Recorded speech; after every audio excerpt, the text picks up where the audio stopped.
Chapter 1688. It was already 8 o'clock. She was still worried, so she made another call. Actually, she hesitated for a long time about whether she should make this call or not. What if he was still busy? Would she be disturbing him? However, she really wanted to know if he was still busy. Hence, she mustered up her courage and dialed his number. Wuxia picked up the call. He would never miss any of her calls, no matter what he was doing. It had become a habit for him to pick up her calls in a timely manner. Over the phone, Wuxia's voice sounded slightly tired and hoarse. From the sound of it, he seemed to still be in the middle of a meeting. Still in a meeting?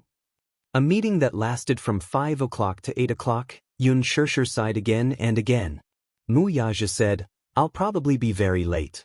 You should rest first. Don't wait for me. Come back early." After Xianxia finished speaking, she hung up the phone and sat on the sofa in the living room. Although she was very sleepy, she didn't feel like going back to her room to rest at all. Just today alone, she really wanted to wait for him to come home. However, this phone call had also taught her the meaning of putting herself in someone else's shoes. The process of maturity was gradually learning to put oneself in someone else's shoes. Now, it turned out that waiting for him to come home was such an anxious and uneasy matter. It turned out that she was really worried and missed him when he came home so late. Similarly, she had been on set for so long and rarely called him in half a month. He must have missed her that much too, right? Hence, on the night of the proposal, before they even entered the hotel, he had hugged her so tightly. It was as if he had poured all the longing that he had accumulated for more than half a month into his arms. He couldn't bear to let go. He had hugged her into the room and entered her so eagerly. He had been hungry for more. He must have missed her so much that he had gone crazy all night. When she thought about it this way, she had really gone overboard. No matter how busy work was, it couldn't be an excuse to neglect home. That was why he had asked her not to work and to stay at home so that he could take care of her. She actually didn't understand what he meant. As Xianxia thought about it, she felt extremely guilty. She hugged her knees and buried her face in her arms. She felt so bad that she wanted to cry. Looking out the window, it was already late at night. But the more she waited, the less sleepy she felt. The waiting time was so long, minute by minute, second by second. It was as if the clock had been delayed. Even though it felt like a century had passed, only a quarter of an hour had passed. She blamed herself for being so pretentious. They had just met in the morning. How could she miss him so much in just half a day? When she was on set, had he also waited for her so bitterly? Xianxia could not help but imagine a scene in her mind. In the meeting room, Wuxia sat at the head of the table.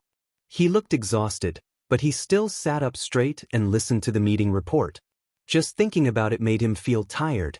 Even if he didn't do anything, his body wouldn't be able to take it after sitting in a chair for more than 4 hours. While worrying, he waited anxiously. Until midnight at 10:30, there was the sound of car horns outside the door. Then, there was the sound of a car slowly parking in the garage. A few minutes later, when Wuxia opened the door and walked in, there was a light at the entrance. He threw the keys on the cabinet. Just as he took off his jacket and hung it on the hanger, the sound of his movements woke Xianxia, who was dozing off on the sofa. "You're back."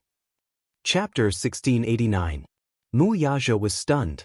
He looked in the direction of the sound and turned on the lights in the living room. The lights in the living room lit up. She had been in the dark for a long time, so she couldn't adapt to the sudden bright light. She covered her eyes, and the dazzling light made her more clear-headed. She hurriedly pulled on her slippers, stood up, and said somewhat uneasily, "You're home. I've been waiting for you for a long time." Wuxia glanced at her. She seemed to have taken a shower. She was wearing thick pajamas, and her hair was draped over her shoulders. Just by looking at her, he seemed to be able to smell the shower fragrance on her body. However, when he saw the tired look on her face, he was slightly angry. "Didn't I tell you to sleep first? I clearly told you that I'll be home very late." Xianxia was shocked by him. She didn't expect that after waiting for so long, he would be so angry that he would reprimand her. For a moment, she didn't know what to do. She stood there uneasily, afraid that any movement would anger him. What's wrong with you? He gave off a feeling that he was very irritable. When Wuxia saw that she seemed to be frightened, he immediately kept the cold expression on his face. He looked away and calmed down. He explained, I didn't mean to scold you. I'm just a little tired. I'm a little angry to see that you've been waiting for me for so long. After that, he sat down at the dining table with a tired face. However, his complexion was a little bad. I'm sorry to have worried you. Xianxia paused. She saw that he was frowning, his face was pale, and his eyebrows were tightly knitted. She couldn't help but feel nervous. What's wrong? Xianxia went up to him and said, You don't seem to be feeling well. Wuxia didn't force himself and said, My stomach hurts a little. The meeting at 4 in the afternoon lasted until 10. Because of a conflict in a case, the meeting was in a deadlock. Even when the meeting ended, they couldn't resolve it perfectly. For a full 6 hours, he still hadn't finished his meal. When the meeting ended, he didn't feel well, so he didn't stay in the office and drove home. When Xianxia heard that his stomach wasn't feeling well, she asked worriedly, Did you not have dinner? He only ate a little for lunch. His schedule from today to tomorrow was packed, and he had no time to think about dinner. When Xianxia heard this, she immediately said, Wait, I'll cook some noodles for you. Wuxia looked up and wanted to stop her, but she had already rushed into the kitchen, turned on the lights, and started the fire. He took a few deep breaths and then smiled. Even though he felt a little heartache and a little angry when he saw that she had to wait for him so late at night, but to be honest, there was someone silently waiting for him when he returned in the middle of the night. Moreover, she considerately left a lamp on for him. This kind of feeling was both warm and blissful. There was a kind of warmth of home. Warmth, he hadn't used that word in a long time. However, this woman gave him such a feeling. Warmth. This was probably the greatest meaning of marriage. To be able to spend the rest of his life with the woman he loved was the happiest thing in the world. Everything else wasn't important. 15 minutes later, Xianxia brought out the noodles. After she presented it to him, she sat down opposite him and rested her chin on her hands. She smiled and said, Eat. Try my cooking. You said that you've improved. Chapter 1690. Xianxia stared at him in a daze. She liked looking at him like this. He was so handsome when he smiled. The moment he lowered his head, he was gentle and dashing. At that moment, she felt a surge of emotions in her heart. This is my man. This is my husband, my hubby, the person I'm going to spend the rest of my life with. At this thought, she suddenly recalled Yun Yeqing's words. He urged her to ask him when the marriage was going to be settled. Xianxia knitted her brows. She wanted to ask, but when the words reached her lips, she swallowed them back down. Somehow, she felt that if she were to ask that, she would appear a little too unreserved. While she was letting her imagination run wild, Wuxia had already finished half a bowl of noodles. He ate quietly and elegantly. Even in such a sophisticated environment, he did not make a single sound. He was just like an upper-class aristocrat. She did not notice it at all. When she turned to look and saw that he had already eaten so much, she hurriedly asked, How is it? Is my culinary skills okay? He simply replied, I'm not commenting. Xianxia. Is my culinary skills bad? Wuxia raised his eyes to look at her and then reluctantly said, The taste is not bad. Not bad, not bad, not bad. These 3 words were the most typical perfunctory words. Xianxia instantly deflated like a balloon. She felt that she was still far from being a virtuous wife. What's wrong? Wuxia saw the disappointment in her eyes and smiled. I thought that you've already accepted your lack of talent in cooking. Don't you know that your words are very hurtful? Wuxia nodded seriously. The truth is usually hard to listen to. Xianxia said angrily, If it's not good, then don't force yourself to eat it. With that, she reached for the bowl. Wuxia grabbed her hand. What are you doing? Xianxia pouted. Didn't you say that my culinary skills are terrible? Then don't force yourself. Since it's so hard to eat, then don't eat it. Wuxia said, You stupid woman. You don't know anything else, but you're good at distorting the meaning of others. Xianxia retorted. Then, what do you mean? I didn't say that your culinary skills are terrible. I only said that your culinary skills are average. After all, compared to Yu Yu's superb culinary skills, his mother's culinary skills, which were considered mediocre, could hardly catch his eye. Sorry, I don't have any culinary skills. With that said, she made a move to snatch the bowl. Wuxia refused to let her go, though. He exerted force in his arm and pulled her into his embrace. Xiaxia's, Yun, Xiaxia's at Xiaxia at Mu at Xiaxia at Mu. Xiaxia was Xiaxia's, Mu was Mu. He lowered his head and gently held her face. His thin lips curled into a smile, but it was an extremely doting smile. Madam, he spoke softly and called her so gently. His mellow and slightly hoarse voice was like a fine wine that had been sealed for half a year. It was extremely magnetic, and anyone who heard it could not help but be intoxicated. Xiaxia's heart stopped for a moment. Even though there was no trace of it in his voice, there was still an undetectable tenderness. This tenderness was unprecedented. And because of those two words that were extremely intimate, it added a sense of indulgence. Xiaxia was stunned. He saw that she was stunned and was slightly displeased. But, you don't like this name? No. Chapter 1691. Why wasn't she reserved at all? He was just trying to scare her, but she was actually so... Xiaxia's face turned slightly red, but she was a little shy. She gently bit her lips and then said shyly, "Hubby, are you done eating?" Wuxia smiled. He liked to see her shy look the most, especially when she was in his arms.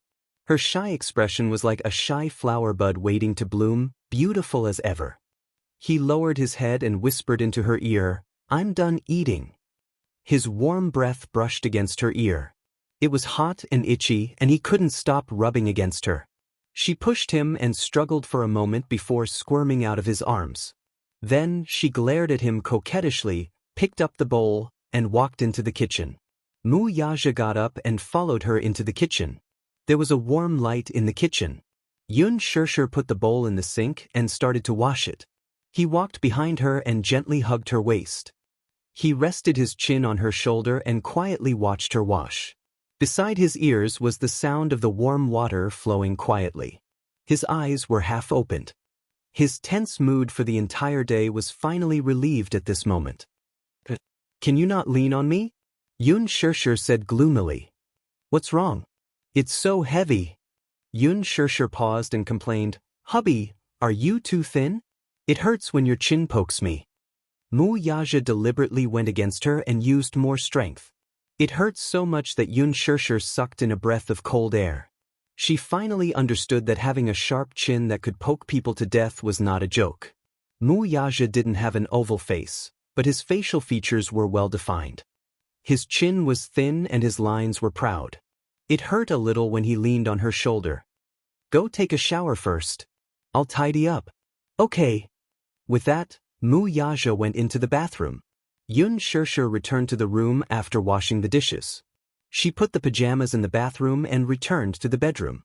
Half an hour later, Wuxia entered the room in a bathrobe. "Hubby, come here."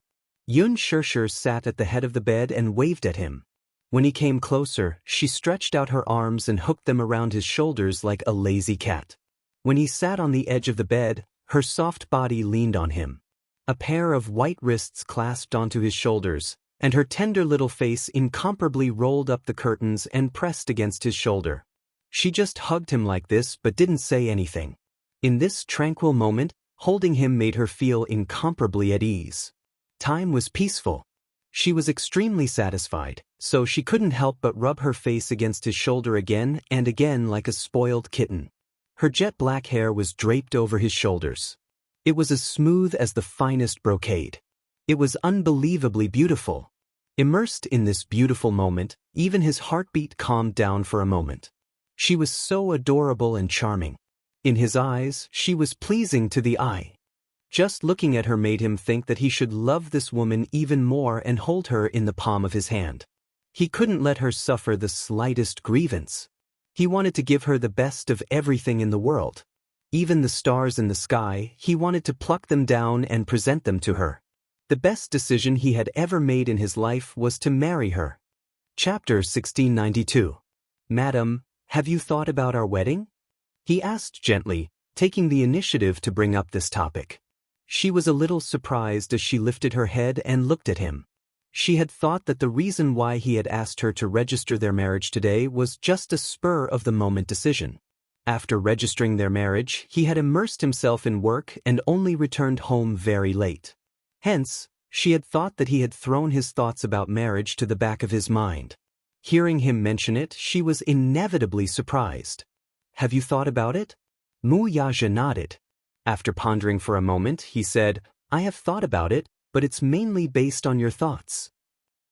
My thoughts?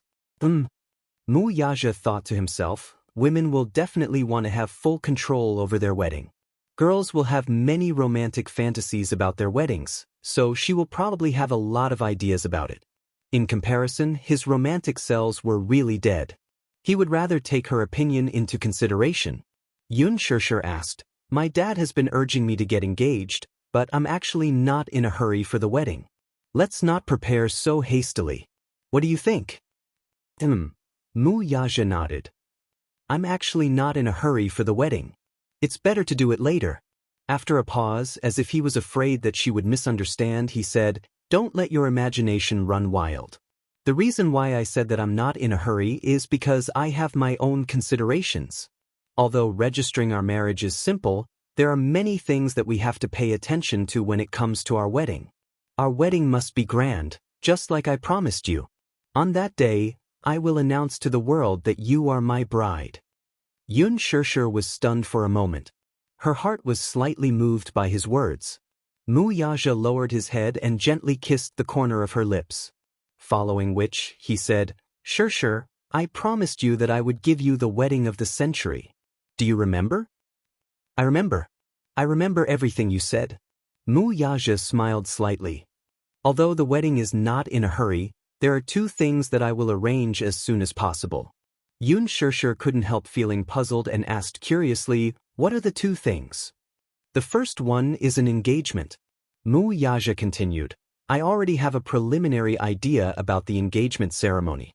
I plan to hold our engagement ceremony on the island. After all, I hoped that the engagement would not be disturbed by any media, and I did not want to make a big fuss and hold it with only relatives and friends. After the engagement ceremony, I will hold a press conference to announce our marriage. However, I will keep your identity a secret for the time being and will not reveal it to the public. You're a public figure now. Announcing our marriage too early will only bring you unnecessary trouble. Do you understand? Xianxia nodded in a daze. Even though she did not understand why he did this, she understood his decision. In fact, Wuxia couldn't wait to let the whole world know about their engagement. However, it was impossible. Firstly, he decided to arrange the engagement ceremony as soon as possible. After all, what she hoped for was to give her and her family an explanation. Secondly, if the engagement ceremony was held in the near future, then it would definitely cause a sensation in the Wu family and cause unnecessary trouble. Before he settled those troublesome people in the Wu family, he would not reveal her identity to the public. Chapter 1693. Besides this, what's the other thing? She asked. Wuxia looked down at her and said slowly, I've decided to announce you use identity to the Wu family. As soon as he finished speaking, Xianxia looked at him. Her eyes were filled with shock and surprise. Then, there was a faint joy in her eyes. You've decided to announce his identity? Wuxia nodded. It's been 7 years. Since we're already married, I don't want to wait any longer. But, then, Xianxia was a little worried. You said that you want to announce you use identity. I'm very happy. At least, he can stand beside you openly and call you Daddy, without any qualms. He doesn't have to bear the title of an illegitimate son anymore. But, if we announce you use identity to the Wu family, will they really accept him? They have to accept him whether they want to or not. There's no room for negotiation. Wuxia's tone was very firm. There was no room for negotiation. Yu is the heir that I've decided on. He's also the candidate to be the head of the Wu family. No one can question the person that I've decided on. His domineering style was undoubtedly reflected at this moment. Xianxia was surprised, happy, and touched. She seemed to have waited for this moment for too long. She was really happy for Yu to stand beside him as his son. That was great. Yu could finally call him daddy openly. Finally, he didn't have to be pointed at by other children and suspected of being an illegitimate son. But you said that Yu is the heir that you've decided on? Then, what about Xiao Yichen? Xiao Yichen isn't suitable. Wuxia smiled, but did not say anything. Yu was a business genius. She was smart and talented at such a young age. She was able to bring a toy company from the brink of death back to life and turn it into a business empire in just 2 years. This was truly shocking. Little Yichen, on the other hand, was not just lacking in this aspect. There was no doubt that his talent in business was not as good as Yu's. Therefore, choosing Yu as the successor of Mu Group was a decision he had made after careful consideration. However, he suddenly thought of something. He frowned and said hesitantly, "It's just that I have no choice but to accommodate you. In the Mujia, I may not mention your identity for the time being. Let's keep the matter of our marriage a secret for now." "Don't worry." Xianxia thought for a moment and then smiled gently. "I'm willing to wait for you." He had promised to give her a sensational wedding of the century. She believed him and was willing to wait for that day to come. She wasn't looking forward to the sensational wedding of the century. Instead, she was looking forward to the moment when she officially placed her hand in his palm as his bride. She was willing to wait. Moreover, she was still filming. It wouldn't be too late to arrange the wedding after her career had stabilized. Moreover, he had already proposed to her. The wedding wouldn't be too far away. She could afford to wait. Since she had decided to spend the rest of her life with him, she had to trust him unconditionally. "Good girl." Wuxia kissed her eyebrows. He didn't hide the affection in his eyes. Chapter 1694. She smiled. Her eyes were like crescent moons, and they seemed to be filled with countless little stars. It was a mesmerizing sight. He hugged her and covered both of them with the blanket. Then he switched off the lights. He gently covered her body, and for the rest of the time, he let his body and mind sink into it. It was undeniable that Wuxia's actions were extremely decisive. The night before, he had promised Xianxia that he would announce Yu's identity to the Mu family. However, the next day, he picked Yu up from school and drove straight back to the Mu family's house. On the way, Yu changed into a small suit. He wore a white shirt, black overalls, and an elegant blazer. He looked like a noble little gentleman. He sat in the car calmly. When he heard that Wuxia had decided to announce his identity to the Mu family, he agreed without hesitation. That was because he did not care about anything else. He was satisfied to be able to stand beside his daddy in a dignified manner. However, when the car slowly drove into the Mu family's house, his heartbeat suddenly became erratic. Yu sat on Wuxia's lap and could not help but feel nervous. Will those people from the Mu family really approve of him? He was afraid that they would not. Everyone knew who he was. If his daddy announced his identity to those people, it would cause a huge uproar. Those sly old foxes in the Mu family were very scheming. Their internal interests were very complicated and involved a lot of things. What they cared about was not who he was, but who the woman behind him was.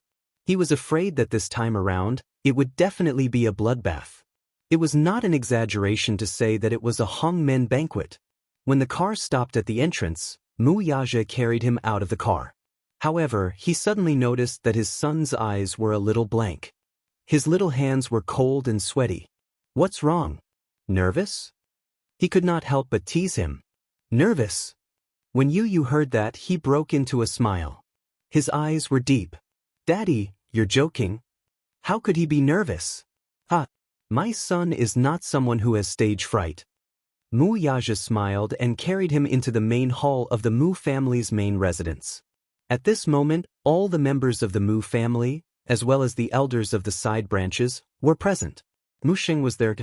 However, he had been recuperating in the villa recently.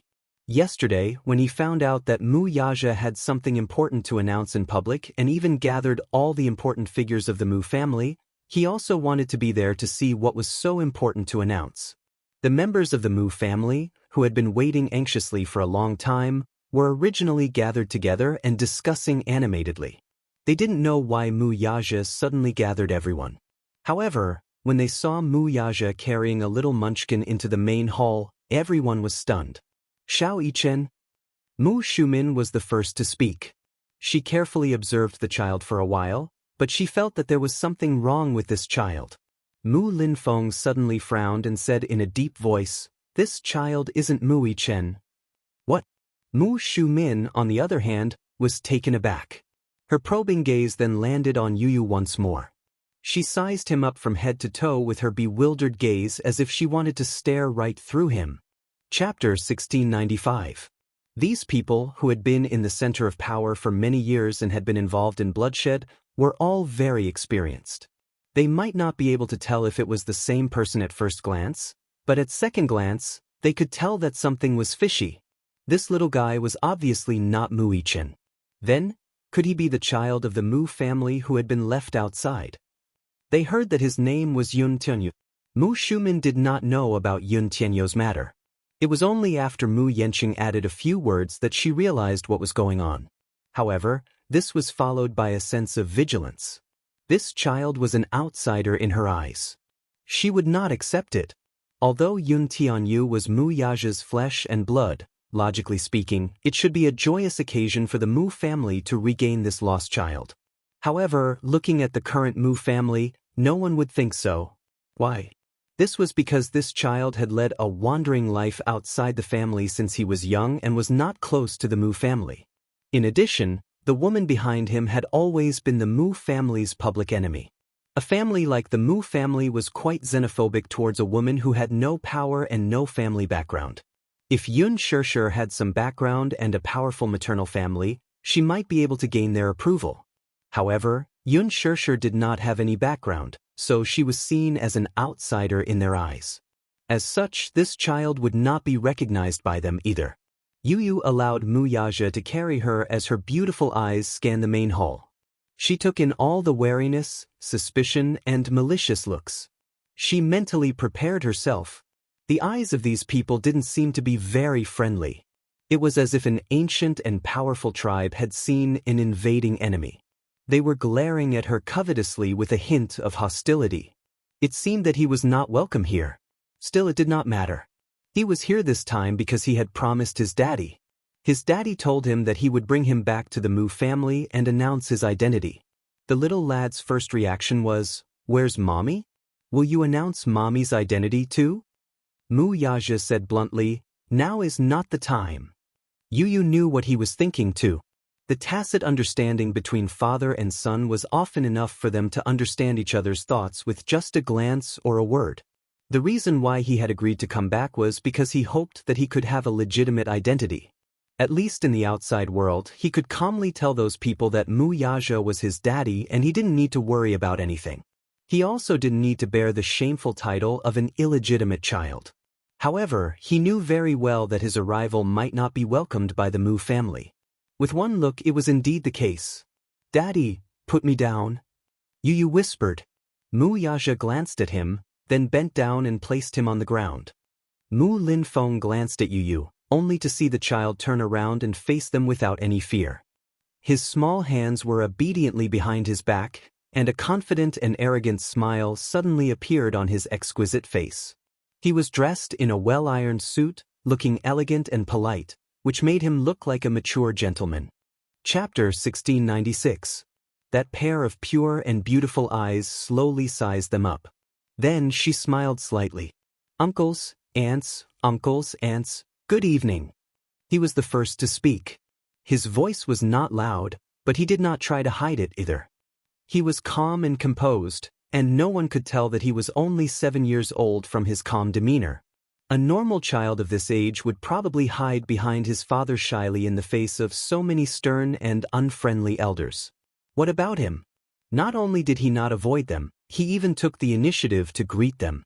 His speech was clear, neither servile nor overbearing, and his bearing was extraordinary. Perhaps, it was not appropriate to describe a child as having an extraordinary bearing. Still, The child's wisdom and maturity surprised Mu Linfeng a little. Mu Shumin snorted and turned his face to the side as if he did not want to acknowledge his greeting. Mu Yanqing, on the other hand, did not want to acknowledge him as well. He merely quietly sized up this child who had appeared out of nowhere, his eyes full of judgment. Yun Tianyu scanned his surroundings, but no one dared to speak. The rules involved in this were very strict. Since Mu Shumin and Mu Linfeng did not speak, no one else dared to speak first. In terms of seniority and status, Mu Linfeng was the one with the highest authority. Even though he was not the family head, everyone was in awe of him. Mu Linfeng glanced at the child and then at Mu Yaxia before asking, "Yaxia, what do you mean by this?" Mu Sheng, who was sitting at the side, did not speak. He remained silent from start to finish. Mu Yaxia's lips curled, but his smile was not deep. He carried Yu, walked forward, and sat on the main seat, right next to Mu Linfeng. All the intimacy he displayed toward Yu was, at the same time, a covert declaration to everyone that Yu was rather important to him. "Today, I've gathered all of you here to make an announcement." Mu Yaxia paused and looked around before speaking again. This time, he enunciated each word clearly. "This child, Mu Yaxia, from now on, be it in the Mu family or outside, will be my son. No matter who it is, I don't want to hear anyone slander or belittle him. In addition, as the head of the Mu family, I'm announcing that Yun Tianyu will be the next successor of the Mu group." Speaking slowly was not his style. He was used to being swift and decisive, to the point and to the point. However, he spoke especially slowly today, almost word by word, so that everyone present could hear him clearly. After these words were spoken, everyone present was extremely shocked. This was especially so for Mu Shumin and Mu Linfeng. Their faces turned ashen in an instant. They thought that Mu Yaxia would, at most, announce Yu's identity. Instead, he actually announced that Yu would be the next successor of the Mu group. This surprised everyone. Mu Shumin felt the threat from the intruder, and a sense of crisis arose in his heart. What was Mu Yaxia thinking? How could he acknowledge an illegitimate son as his successor? Was he not being too hasty? Mu Linfeng questioned, "What do you mean by that? Successor? Don't you think you're being too hasty by making a decision so early?" "But what is second uncle questioning my decision?" Chapter 1697. Mu Linfeng's tone took a step back. He knew that he had no right to ask such a question. The Mu family was like an ancient royal family, where all decisions were made by the head of the family. Regardless of right or wrong, they could only obey. Seniority was seniority. Power was power. Even though Mu Linfeng was his elder, Mu Yaxia was now the family head, so he had no right to question his words. It was just that Mu Yaxia could not interfere with his decision. Mu Linfeng did not approve of Yu from the bottom of his heart. Hence, even though he did not say anything, his expression was still unpleasant. Yu saw this and snorted inwardly. He did not care whether Mu Linfeng approved of him or not. This included everyone present. Mu Shumin gritted his teeth with hatred in his heart. His face was ashen. After a moment of silence, she said, "Yaxia, let's not talk about whether we approve of this child or not for the time being. Just like what your second uncle said, isn't it too hasty to appoint a successor so soon? The successor of the Mu family isn't something you can appoint just because you want to. You have to see if this child is worthy of the title and if he is outstanding enough." As soon as she finished speaking, Yu looked at her. However, his gaze deepened in an instant. "Daddy, how should I address this person?" Mu Yaxia replied, "According to seniority, you should call her grandaunt." He smiled slightly and asked politely yet sharply, "Hello, grandaunt. May I ask what kind of criteria are used to determine the successor's qualifications?" Mu Shumin was momentarily at a loss for words. Yu smiled and sat on Mu Yaxia's lap with a slightly gloomy expression. "It seems that I'm not very popular in this family. However, I'm not here for anyone's approval. Neither is it for the status of the Mu family's successor. Whether you approve or not, it has nothing to do with me." Looking at their faces, it was as if his appearance would threaten their interests. Indeed, the Mu family's internal interests are very tied up. Everyone was like a lion, ambitiously protecting their own territory. Facing the invaders, they were all eyeing them covetously. A threat? That would depend on whether or not he cared about the inheritance of the Mu family. He was very happy that his father had chosen him as his successor. At the very least, his father approved of him. However, this did not mean that he would accept the right of inheritance. Yu Yu sat there with a frightening maturity and a frightening aura around him. Even though he was just a child, he gave off an intimidating aura. Forgetting his age, I revere him from the bottom of my heart. Mu Linfeng snapped back to his senses, feeling a little embarrassed. Just now, he was actually intimidated by a child. Outrageous. You, let's have some tea with the elders. Mu Yaja took care of her. At this moment, a servant came over with a cup of tea. Disdain was disdain, but the rules still had to be set. Under Mu Yaja's lead, Yu served tea to the elders in an orderly manner. Mu Sheng received the tea from him and placed his trembling hand on the back of the boy's hand. With a smile, he said, "You, welcome home." He really liked Yu and had high hopes for him. When he grew up, he might not be inferior to Mu Yaja at all. He was not worried about the ostracism of the rest of the family. Chapter 1698. Thank you, great-grandpa. Yu sweetly thanked him. Since Mu Sheng had accepted his offer of tea, the rest of them naturally had no right to reject it. When Yu walked up to his uncle with a cup of tea in his hand, he looked up and saw the old man and the young man exchanging glances with each other. Yu knew very well that Mu Linfeng did not approve of him. What about him? He did not approve of this uncle-in-law, either. Even if he did not approve of him, the tea had to be offered. This was a rule that must be followed. Uncle-in-law, please have some tea. Yu smiled and presented the tea in a manner that was neither servile nor overbearing. Mu Shumin stared nervously at Mu Linfeng, only to see him reach out to accept the tea offered by Yu. The corners of his mouth twitched as he tried his best to suppress his anger. Was he going to accept the cup of tea? Second brother. She anxiously called out to him, only to receive a warning look from him. She hurriedly lowered her head and dared not say another word. Yuntanyu, is that your name? Yu nodded and looked at him with smiling eyes.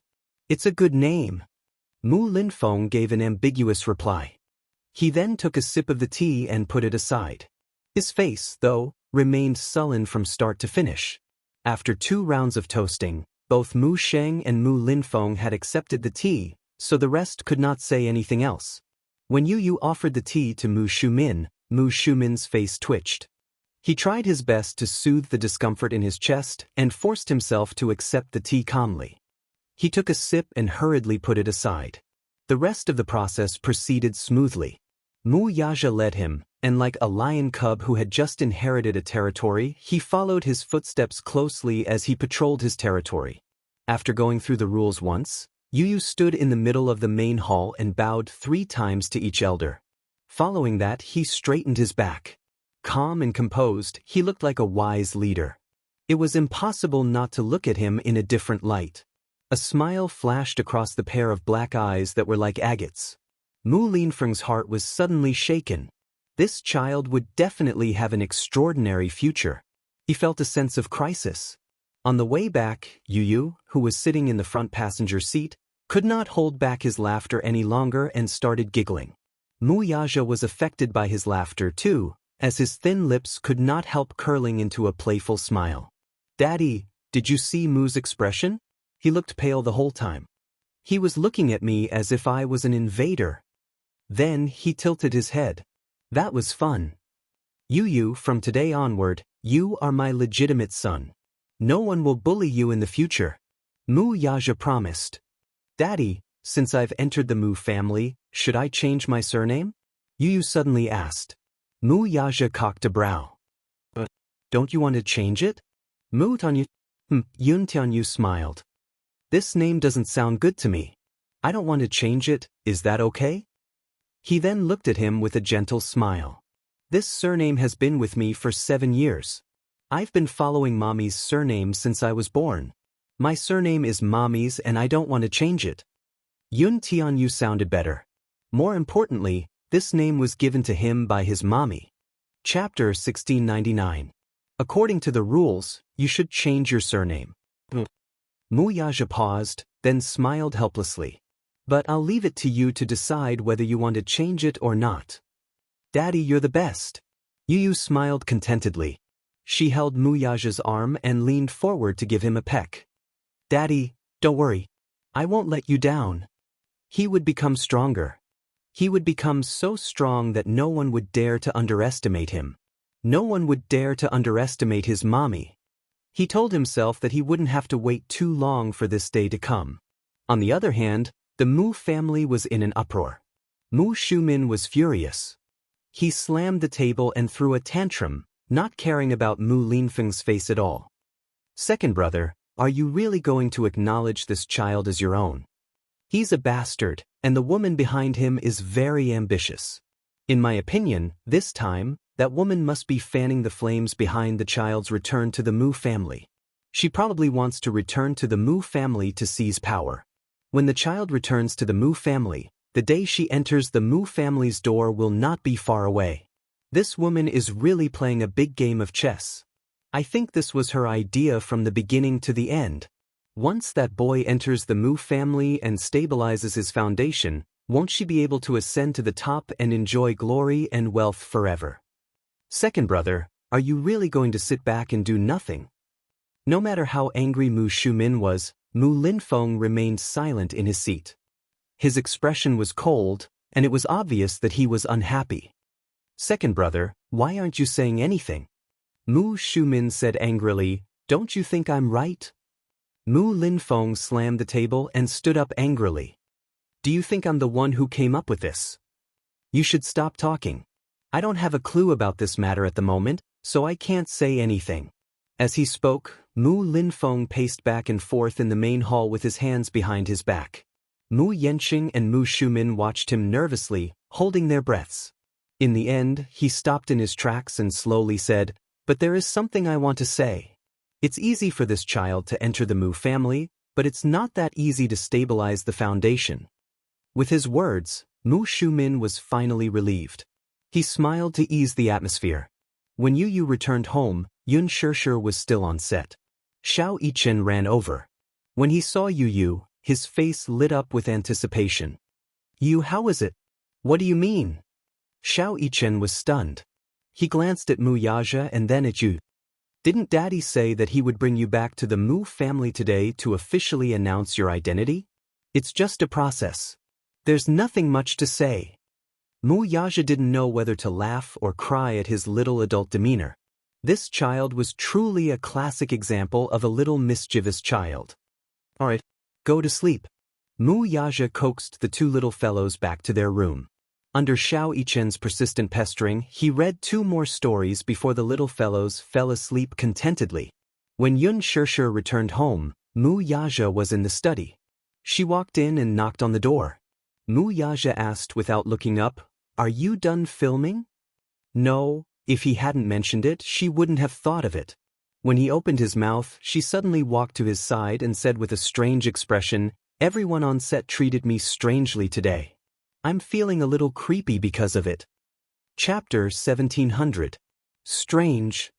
Wuxia couldn't help but laugh when he heard this. How so? It's an indescribable feeling. It's like their attitude towards me has changed drastically overnight. Following that, she gave him a rough description of the situation in the production team. It turned out that in the past, most of the people in the crew would prioritize Lin Ji and Hua Jin. After all, they were the 2 main leads. Hence, those with more scenes would film first.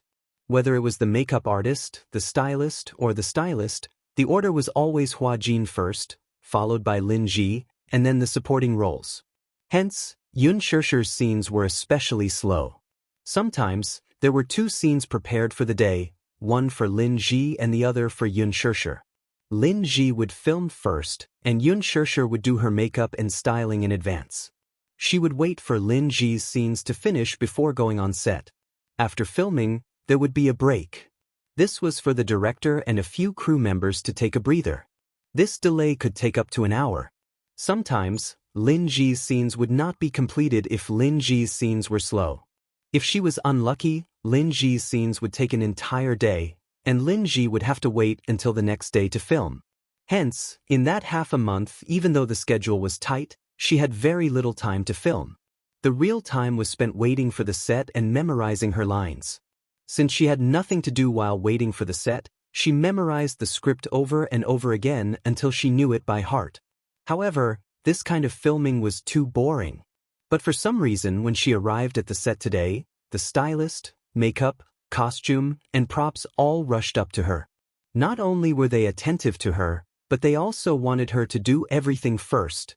After that, what made her even more speechless was that the order was completely reversed. In the past, she was the one waiting for Lin Ji. Now, it was Lin Ji's turn to wait for her. Lin Ji was so angry that she glared and questioned the crew members about why they allowed Xianxia to film first. The latter replied that it was the director's orders and they were just following orders. In a fit of anger, Lin Ji went to argue with Gu Xiaoyang, but in the end he came back dejectedly. But because of this, no one said that Xianxia had special privileges. Everyone became friendly to her. She started with the makeup. She would film the scene first. However, what made her better than Lin Ji was that she had memorized the script very well, her emotions were on point, and her acting skills were even better. Basically, everything went smoothly after she started acting. She passed the first scene with very few NGs.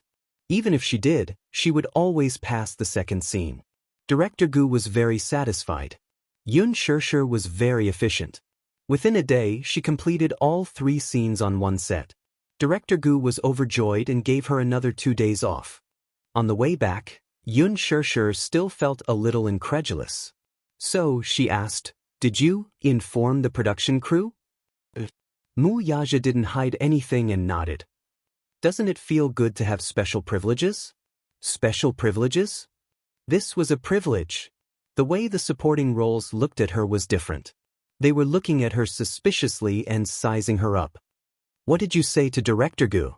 "I don't need to say anything." Wuxia raised his eyebrows. "I've never seen him before." "Then why did he?" Chapter 1701. Wuxia suddenly said something meaningful. Xianxia's face turned even redder when she heard that. Actually, there's no need for special privileges. This way, it's inevitable that there will be rumors. You don't have to care about other people's feelings. Wuxia smiled faintly. "The reason why I'm doing this is because I hope that you can spend more time with me. You don't have to worry too much." Xianxia's heart softened. She suddenly went forward and hugged him. "I'm sorry. I also feel that ever since I accepted this role, I don't have much time to accompany you. It's good that you have this awareness." Xianxia didn't know whether to laugh or cry. She hugged his shoulders and said coquettishly, "But I realized something. Hubby, I think that having special privileges feels pretty good. You didn't see how those staff members who used to give me the cold shoulder and gave me the cold shoulder are trying to please me today. It's so funny." "Thank you, hubby." As she spoke, Xianxia planted a kiss on his cheek. Wuxia obviously enjoyed this kiss. However, he still had to maintain a cold and calm look on his face. He even asked, "Is that enough to thank me?" Xianxia pouted. "What else do you want?" Wuxia furrowed his eyebrows. He didn't smile, but his slender fingers tapped on his lips gently. He looked at her meaningfully. Xianxia's eyes were smiling. She hit his shoulders coquettishly and leaned closer to his face. Her soft lips touched the corner of his mouth. At this moment, the sound of slippers on the floor could be heard from outside the door. Immediately after, Yu pushed the door open and entered the room. He rubbed his eyes and asked, "Daddy, when is Mommy coming back?" His voice stopped abruptly when he saw the ambiguous scene in the study. Yu stared blankly at Xianxia, who was nestled in Wuxia's arms and kissing him tenderly. Then she looked at Wuxia, who had a stunned look on his face. Her mouth suddenly gaped open in shock. Then he suddenly raised his hand and covered his eyes. "Wow. Daddy, Mommy, I didn't see anything. I didn't see Mommy sitting in Daddy's arms and kissing Daddy's mouth. I didn't even see it." With that, he turned around and ran back to his room. Yun Shirshir abruptly left Muyaja's lips and rubbed her lips awkwardly, which were still stained with the residual warmth of the man's thin lips. Before she could react, she heard Yu Yu's footsteps outside the door. He appeared at the door with his hands clasped behind his back and his head lowered. He was obviously embarrassed. I forgot to mention it. Good night, Daddy. Good night, Mommy. You guys can continue. With that, he reached out to close the door and ran back to the bedroom. Yun Shirshir, Muyaja, what could be more embarrassing than being seen by a child while they were being intimate?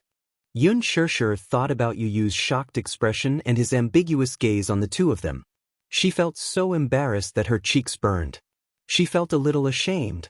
At this moment, she really wanted to dig a hole in the ground and bury her burning face. Muyaja pulled her back into his embrace unhappily and teasingly asked, "What's wrong? Not continuing? If the child sees us being intimate, won't it be a bad example?" Chapter 1702. She was worried that Yu Yu would see it and it would be a bad influence. A bad example? How could that be? Muyaja laughed and said, "Kids these days are all smart. They know a lot." As he said that, he hugged her and smiled. "Don't think too much, let's continue." Yun Shirshir pushed his chest, but there was a hint of wanting to say something. As he kissed her, the temperature in the study room rose. The date of the engagement was set. Yun Shirshir was looking forward to the engagement, but she was also nervous and uneasy. Muyaja said that the engagement ceremony did not need to be too grand.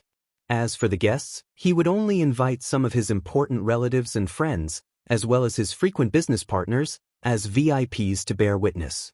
As for the female guests, they would be invited by her. Yun Shirshir thought for a long time and finally decided to give Gongjia a call. "Sister." Gongjia's handsome and magnetic voice came from the other end of the line. Gongjia had called her a few days ago, but at that time, she was busy dealing with Yun Yeho's matter. Now that she thought about it, she had not seen him for a long time. "Sister, have you been busy recently?" Gongjia asked. Yun Shirshir pondered for a moment and smiled. "Shao Jia, I have something to tell you.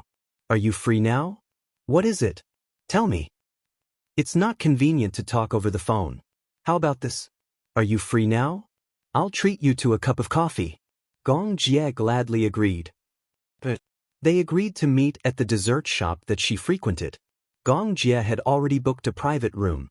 He sat by the window, about 100 meters away. His secret guards were stationed there to prevent any suspicious people from getting in. When Yun Shirshir arrived, he had already ordered a cup of her favorite Blue Mountain coffee. When she walked past him, he had already noticed her and looked up. "You're here." He seemed to especially like windbreakers, especially snow-white windbreakers.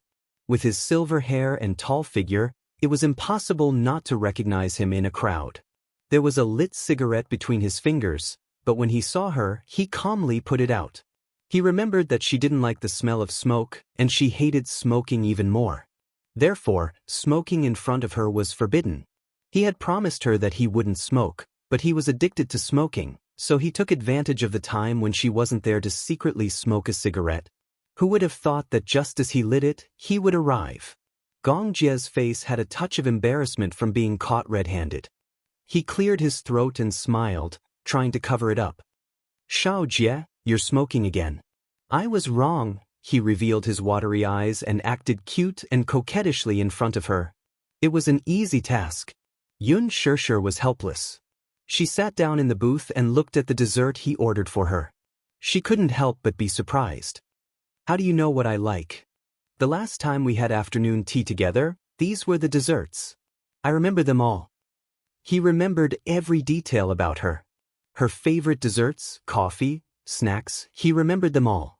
Yun Shirshir smiled warmly and was touched by his thoughtfulness. Gong Jie gazed at her tenderly, barely concealing the adoration in his eyes. He took a sip of his coffee and asked, "Sis, I was overseas a while ago. I've brought you a small gift when I returned this time." As he spoke, he placed an exquisitely wrapped gift box in front of her. Yun Shirshir was a little surprised. "Gift? What gift?" Chapter 1703. Yun Shirshir was a little surprised. "Gift? What gift?" Gong Jie rested his chin on his hand lazily and winked at her. Open it and take a look. But Yun Shishir carefully opened the gift and saw that it was an extremely exquisite Omega watch. Compared to men's mechanical watches, women's watches were gentle and reserved. However, the ring of diamonds on the watch face was luxurious. Omega watches were expensive, and custom-made ones were even more expensive. To Yun Shishir, this gift was obviously too expensive. Is it very expensive? Yun Shishir knitted her brows. She obviously didn't want him to spend so much money. Gong Jie's handsome brows raised slightly, but he couldn't help but laugh. Sis, do you still remember? This watch is the gift I promised to give you. Just as he finished speaking, Yun Shishir suddenly remembered that there was a reason for this watch. When Yun Shishir was young, she had an Omega watch.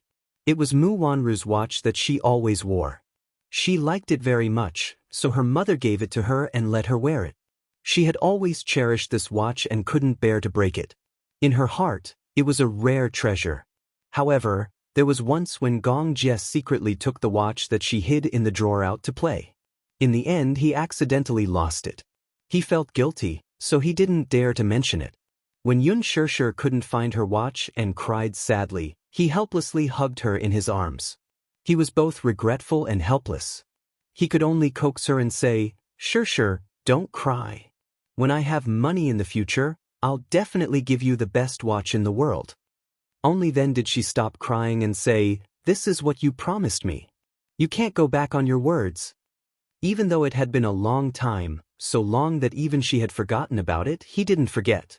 This time, he went overseas to escort a batch of goods out to sea. When he returned to Europe, he bought this watch. For the Gong Jie of today, the value of a watch did not depend on how expensive it was, but on whether she liked it or not. As for Yun Shishir, whether she liked it or not didn't matter what brand or price it was. As long as it was a gift from him, she would like it. Yun Shishir held the box and looked at the watch lying inside. She liked it very much and her face was full of satisfaction. Gong Jie smiled. When he saw her smiling eyes staring at the watch, he knew very well that she liked it. Thus, he said gently, Come, I'll put it on for you. Then he picked up the watch and adjusted it. Then, he gently lifted her wrist and carefully put the watch on her wrist. Gong Jie lowered his head and seriously adjusted the buckle for her.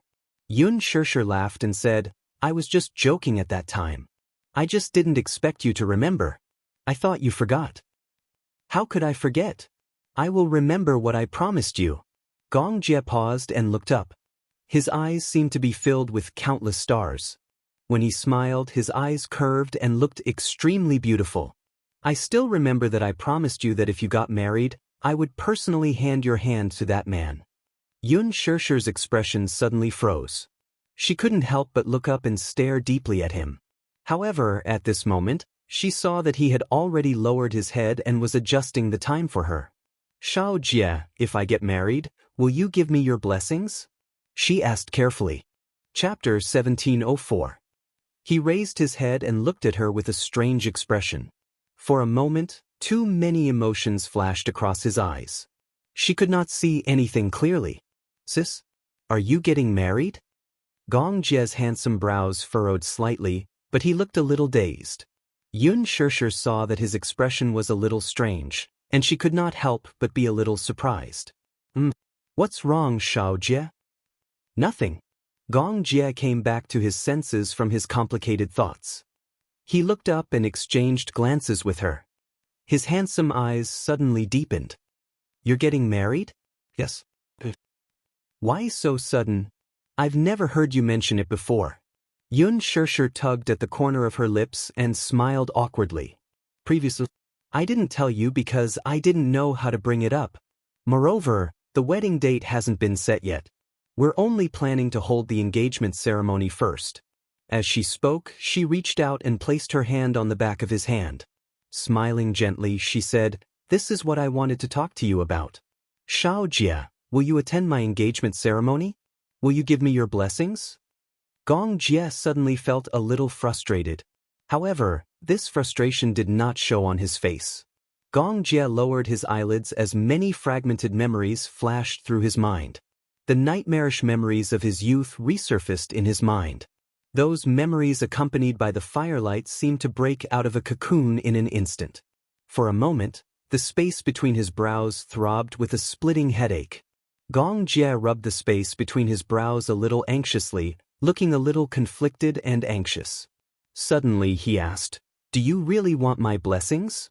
"Of course," Yun Shirshir said matter-of-factly, "because you're my most important relative in this world. Of course, it's very important to be able to receive your blessings." Gong Jie sucked in a deep breath of cold air before replying calmly, "You asked me if I'll give you my blessings, but my answer depends on who you've chosen." Yun Shirshir was stunned. She sensed that there was a deeper meaning in his words. Gong Jie narrowed his eyes, but his voice was slightly colder. Who is he?" "Well, what? Who is the man you married?" Yun Shirshir laughed dryly. "Is it important who he is?" Gong Jie abruptly interrupted her. His voice was soft but heavy. "That man is Wuxia, isn't he?" Yun Shirshir was stunned and looked at him in disbelief. "How did you know?" Gong Jie clenched his fists but didn't answer the question directly. Instead, he said firmly, "If it's this man, then my answer is no." Yun Shirshir widened her eyes in shock. His answer was so unexpected that for a moment, she even suspected that she had misheard him. "I'm sorry. There's only one thing I can't do." Gong Jie was afraid that she didn't hear him clearly, so he repeated, "If you want to be with this man, I'm sorry, I can't do it." Yun Shirshir seemed to have lost her voice at that moment. She was stunned for a long time before she asked in a daze, "Why?" "Because I hate the Mu family." The last 4 words were said with gritted teeth. At the mention of the Mu family, Gong Jie's handsome eyes were filled with unconcealable hatred. Chapter 1705. Gong Jie said, "Sis, do you know? The Gong and Mu families have an irreconcilable feud between them. If not for Mu Sheng, Mother wouldn't have died in the fire that day. That man is the cruelest executioner. He caused Mother's death and indirectly caused you to wander about, causing us to be separated for 15 years. He suddenly grabbed her wrist forcefully. Unlike his usual elegance and nobility, the hand that held her wrist contained a terrifying amount of strength. Yun Shirshir forgot to dodge or struggle as she stared at him in shock. 15 years. How many 15 years do we have in life? We should have been together forever and never been separated. It's all his fault. He's the real culprit. Don't you hate him?" Yun Shirshir blurted out, "I do." "You hate him?" "Of course I hate him." Yun Shirshir sounded agitated. "Of course, I know that he's the culprit behind Mother's death. He can't escape punishment. No matter how I persuade myself, I can't forgive him. I can't forgive him for the rest of my life." Pausing for a moment, she suddenly sighed, her voice filled with exhaustion. She held her forehead, her eyes filled with sadness. "But this is already the grudge of the previous generation. Must I hold on to the past and not let it go? Aren't you the one who's holding on to the past and not letting it go?" Gong Jie was a little overbearing. "You've never admitted your Gong bloodline. Aren't you also holding on to the past and not letting it go? I want to bring you back to the Gong family, but you don't want to." Yun Shirshir's eyes were filled with determination. "I'm not from the Gong family." "You are." Gong Jie was a little angry at her double standard. "The blood of the Gong family flows in your veins. You're the Gong family's young mistress.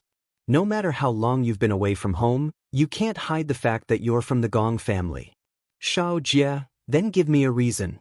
Tell me, why are you unwilling to acknowledge the Gong family?" Yun Shirshir was shocked and angry. She had never seen such a terrible Gong Jie. He grabbed her hand and didn't let go. His words were sharp. "Say it. Father has always hoped to find you. Now that he has found you, why don't you acknowledge him? Since you said that the Gong and Wuxia families have a deep grudge against each other, then if you let me reunite with that man, he will definitely not let me be together with Wuxia. I was afraid, so I didn't want to acknowledge him." She suddenly broke down, tears welling up in her eyes. Gong Jie pursed his thin lips and frowned deeply, but he was speechless for a moment. "But, What does the feud between the Gong and Mu families have to do with him? I love him. He has never done anything wrong. He protects me, cherishes me, and makes me feel that I am not alone in this world. He always appears when I need him the most and protects me behind him. Even if I cause trouble, I'm willful, and I'm unreasonable, he will still accept me unconditionally. Xianxia took a deep breath and said, I love him, but I know that if I reunite with my biological father, he will definitely not sit back and do nothing. But he's our father. You shouldn't give up on reuniting with him for a man. Chapter 1706. Gong Jie was stunned. He frowned but did not say anything. Xianxia slowly fell back into her seat. She lowered her head and her shoulders trembled slightly. Gong Jie said in a low voice, Sister, give up. Leave him, okay? Sister, it's impossible between you and him. Gong Jie sat down and placed his warm palm on the back of her hand. Come back to the Gong family with me. I'll make you understand that you deserve someone better. What's better? Xianxia looked up and was puzzled. Xianxia, tell me what's the best. I can't answer you. You can't answer me because you've never loved anyone. Gong Jie was even more speechless. Indeed, in all these years, he had never loved anyone. What was love? He did not understand. He did not understand why they had to get married. Why did they have to stay together for the rest of their lives? To him, women were just a vague and unfathomable existence. He's the best in my heart. No one can replace him. Gong Jie frowned. Are you sure he truly loves you? If he loves you, why did he not announce your marriage after acknowledging Yu's identity? Xianxia was shocked. Then, anger flashed in her eyes. Are you investigating me? Gong Jie's face froze. How do you know so much? Xianxia asked aggressively. Xianxia, what do you do for a living? How do you know so much about some things? You told me that you have a company. What company is it? Gong Jie hesitated for a moment and said slowly, If you're willing to come back to the Gong family with me, I'll be honest with you. Honest? Xianxia's eyes suddenly turned cold. So, you've been hiding it from me all this time? Gong Jie, you actually hid the truth from me? Xianxia, I trusted you a lot, but why did you lie to me? Xianxia felt hurt and asked in disbelief, What are you hiding from me? She felt a chill in her heart. She had been looking forward to receiving her brother's heartfelt blessings for this meeting. However, what did he get in return? He actually hid it from her. I didn't. There are some things that I didn't want to tell you because I didn't want to hurt you. You hurt me, and then you tell me that I don't want to hurt you? Don't these words sound a little pompous? Xianxia took a deep breath. I trusted you and was willing to tell you everything, but you hid a lot of things from me. Good. Since you said that you trust me and are willing to tell me everything, then let me ask you. Gong Jie suddenly got up, held her shoulder, deep handsome eyes condensed her, not allowing her eyes to have a trace of room to dodge. What happened when you were 18 years old? Xianxia froze as if she had been struck by lightning. He asked her what happened when she was 18 years old? But how should she answer him? How should she answer this question? Chapter 1707. Gong Jie paused for a moment and said, Sis, since I've found you, I have many ways to investigate your past. But I don't want to. I want you to tell me personally. Now, tell me, what happened when you were 18 years old? You had a child out of wedlock at 18 years old. This shouldn't have happened. Why did it happen to you? He suddenly asked suspiciously, Did he? No. Xianxia suddenly interrupted him. It's not what you think. Don't let your imagination run wild. Then answer me. Gong Jie was a little nervous and uneasy. Sis, tell me what happened, okay? The child was born from a surrogate. Gong Jie couldn't react for a moment. Xianxia felt greatly humiliated. In fact, she had never regretted the decision she had made that year. That was because the surrogacy incident had coincidentally brought her the most precious gift in her life. Yu was like the most precious gift God had given her. Therefore, no matter how humiliating it was to talk about it, she still didn't regret it. If she were 18 years old again, she would probably make the same decision again. However, even though she didn't regret it, for a woman like her to say it herself, it was inevitable that she would feel embarrassed. Therefore, when she said that the child was born from a surrogate pregnancy, Gong Jia was puzzled and didn't understand for a moment. Or rather, it could be said that he didn't think in that direction. It wasn't until he coldly repeated the word surrogacy twice in his heart that he suddenly realized what was going on. Surrogate pregnancy? He tried his best to lower his voice and asked her back, "Is that what you mean by surrogate pregnancy?" After a pause, he lowered his voice again. "But why did you do this?" Suddenly, he thought of something and his voice suddenly became cold. "Who forced you to do this?" "No one." Xianxia explained, "No one forced me. I did it willingly." When Gong Jia heard this, he was so angry that he was at a loss for words. Then he said bitterly, "Why did you do this? Why did he have to ruin himself like this?" A girl who was as delicate as a flower at the age of 18 had become a surrogate mother for a strange man, gave birth to 2 children, and became a mother at such a young age. Why would such a ridiculous thing happen to her? Gong Jia was still in disbelief. Under his doubtful gaze, Xianxia quickly regained her calm and rational expression. Slowly, pretending to be calm, she told him the whole story of what happened 18 years ago. She tried her best to be concise and comprehensive. She skipped over some insignificant chapters and explained the reason why she had made this decision to him from beginning to end. She had been mistreated in the orphanage since she was 9 years old, and her identity had been swapped. Ever since she was adopted by the Yun family, Xianxia had treated her like his own daughter and doted on her. Ever since the Yun family went bankrupt, she had been forced to make a living. She also had a sense of responsibility. In order to share the Yun family's debt, she had made this decision on a whim. She had been pregnant for 8 months and had given birth prematurely. One child was born healthy and was taken away. The other child was born without breathing. Due to a freak combination of factors, she had raised them by her side. She recounted everything in detail. Chapter 1708. I know that you might not understand why I made such a ridiculous decision, but I have no other choice. Do you know? I really can't just sit back and do nothing. The year the Yun family went bankrupt was also the coldest winter in history. The reason why she made such an unconventional decision was that she had witnessed the loan sharks knocking on her door time and time again.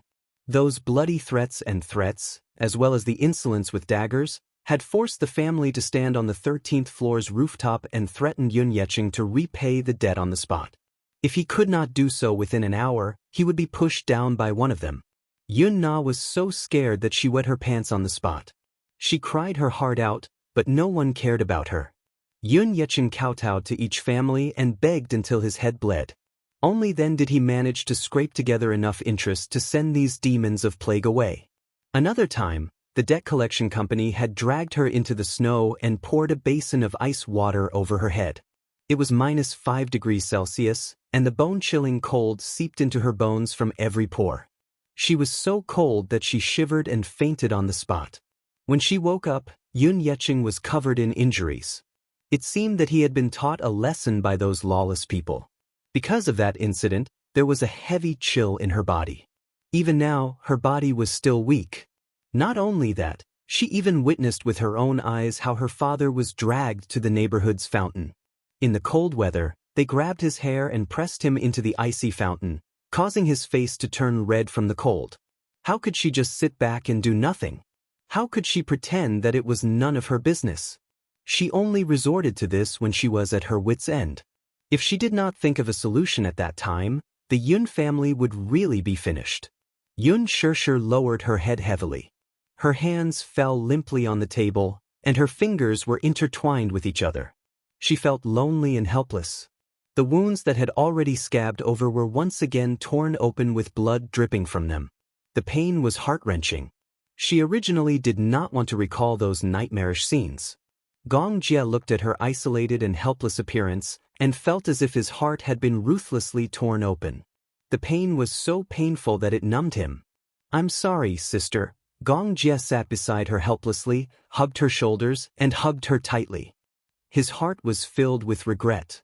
He was so stupid and made her angry again.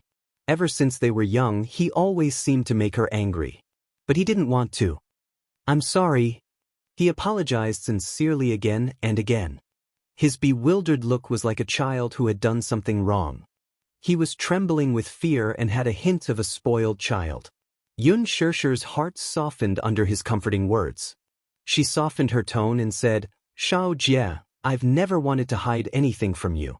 It's just that I really want to forget these things. But since you want to know, I'll be honest with you."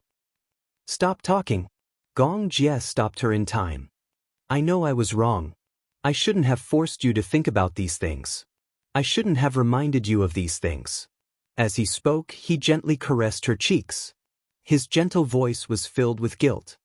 "Sister, I know I was wrong. Forgive me, okay? Then, will you come to my engagement ceremony?" Xianxia asked, her eyes filled with anticipation.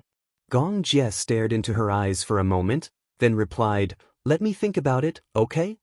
But I won't force you, but I also hope that you will be present at the most important moment of my life." Chapter 1709. Gong Jie's heart softened. "Sis, there's one thing that won't change. Sis, I won't let you suffer anymore. If anyone bullies you, I'll be the first to return the favor." Xianxia was amused by his serious look. She did not know whether to laugh or cry as she said, "As long as you don't cause trouble for me like when we were young, it'll be fine." Gong Jie defended himself aggrievedly, "I'm not a child anymore." Xianxia smiled and said, "But in my heart, you'll always be." She hugged his shoulders and patted his head gently, just like when they were young, when he hid under her blanket in fear at night and she comforted him. "Xiao Jie, be good. Sis loves you." Gong Jie smiled in satisfaction and hugged her affectionately. Ever since she parted ways with Gong Jie that day, Xianxia had been feeling inexplicably uneasy.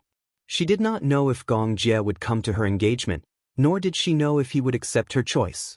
However, once she had set her mind on someone, she would not change her mind even if her brother tried to stop her. In the past, she was a little cowardly.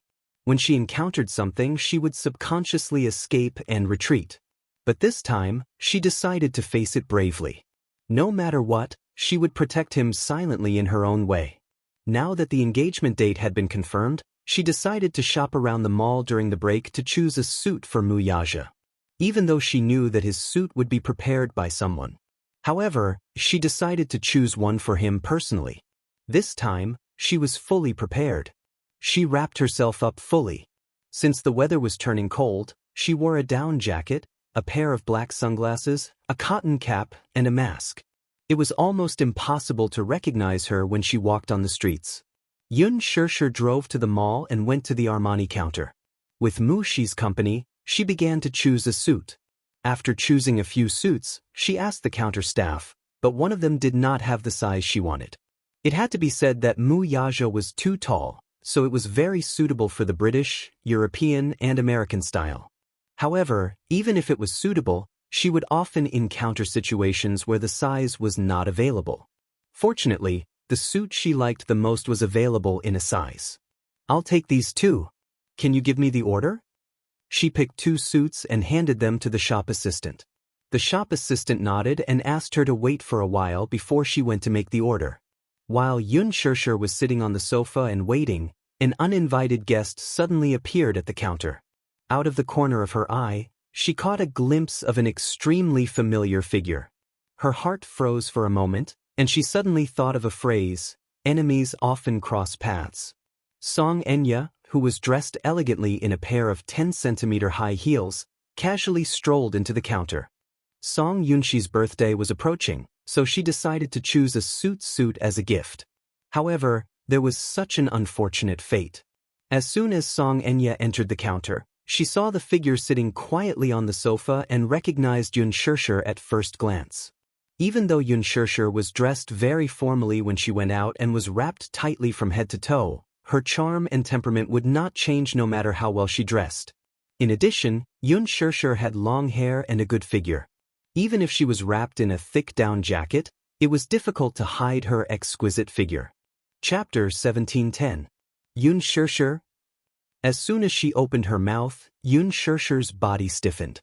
She knew that she could not hide from her sharp eyes. With a sinister smile, Xianxia walked up to her, stopped in her tracks, and looked down at her condescendingly. What a coincidence! Are you shopping at the mall too? Xianxia ignored her. Xianxia ignored her cold and distant attitude and sneered as she sized her up from head to toe. What's that saying again? Enemies are bound to meet on a narrow road. Hee hee, I didn't expect to meet you today. This world is really small. There be asterisk cheese blocking your way everywhere you go. Xianxia's lips twitched a little. She wanted to say that too. This world is really small. There are irksome people everywhere you go. Just as the atmosphere turned cold, the salesperson at the counter came over with a list and greeted her respectfully. Madam, the list is ready. May I know if you'd like to pay by cash or card? I'll pay by card. Thank you, Xianxia said politely.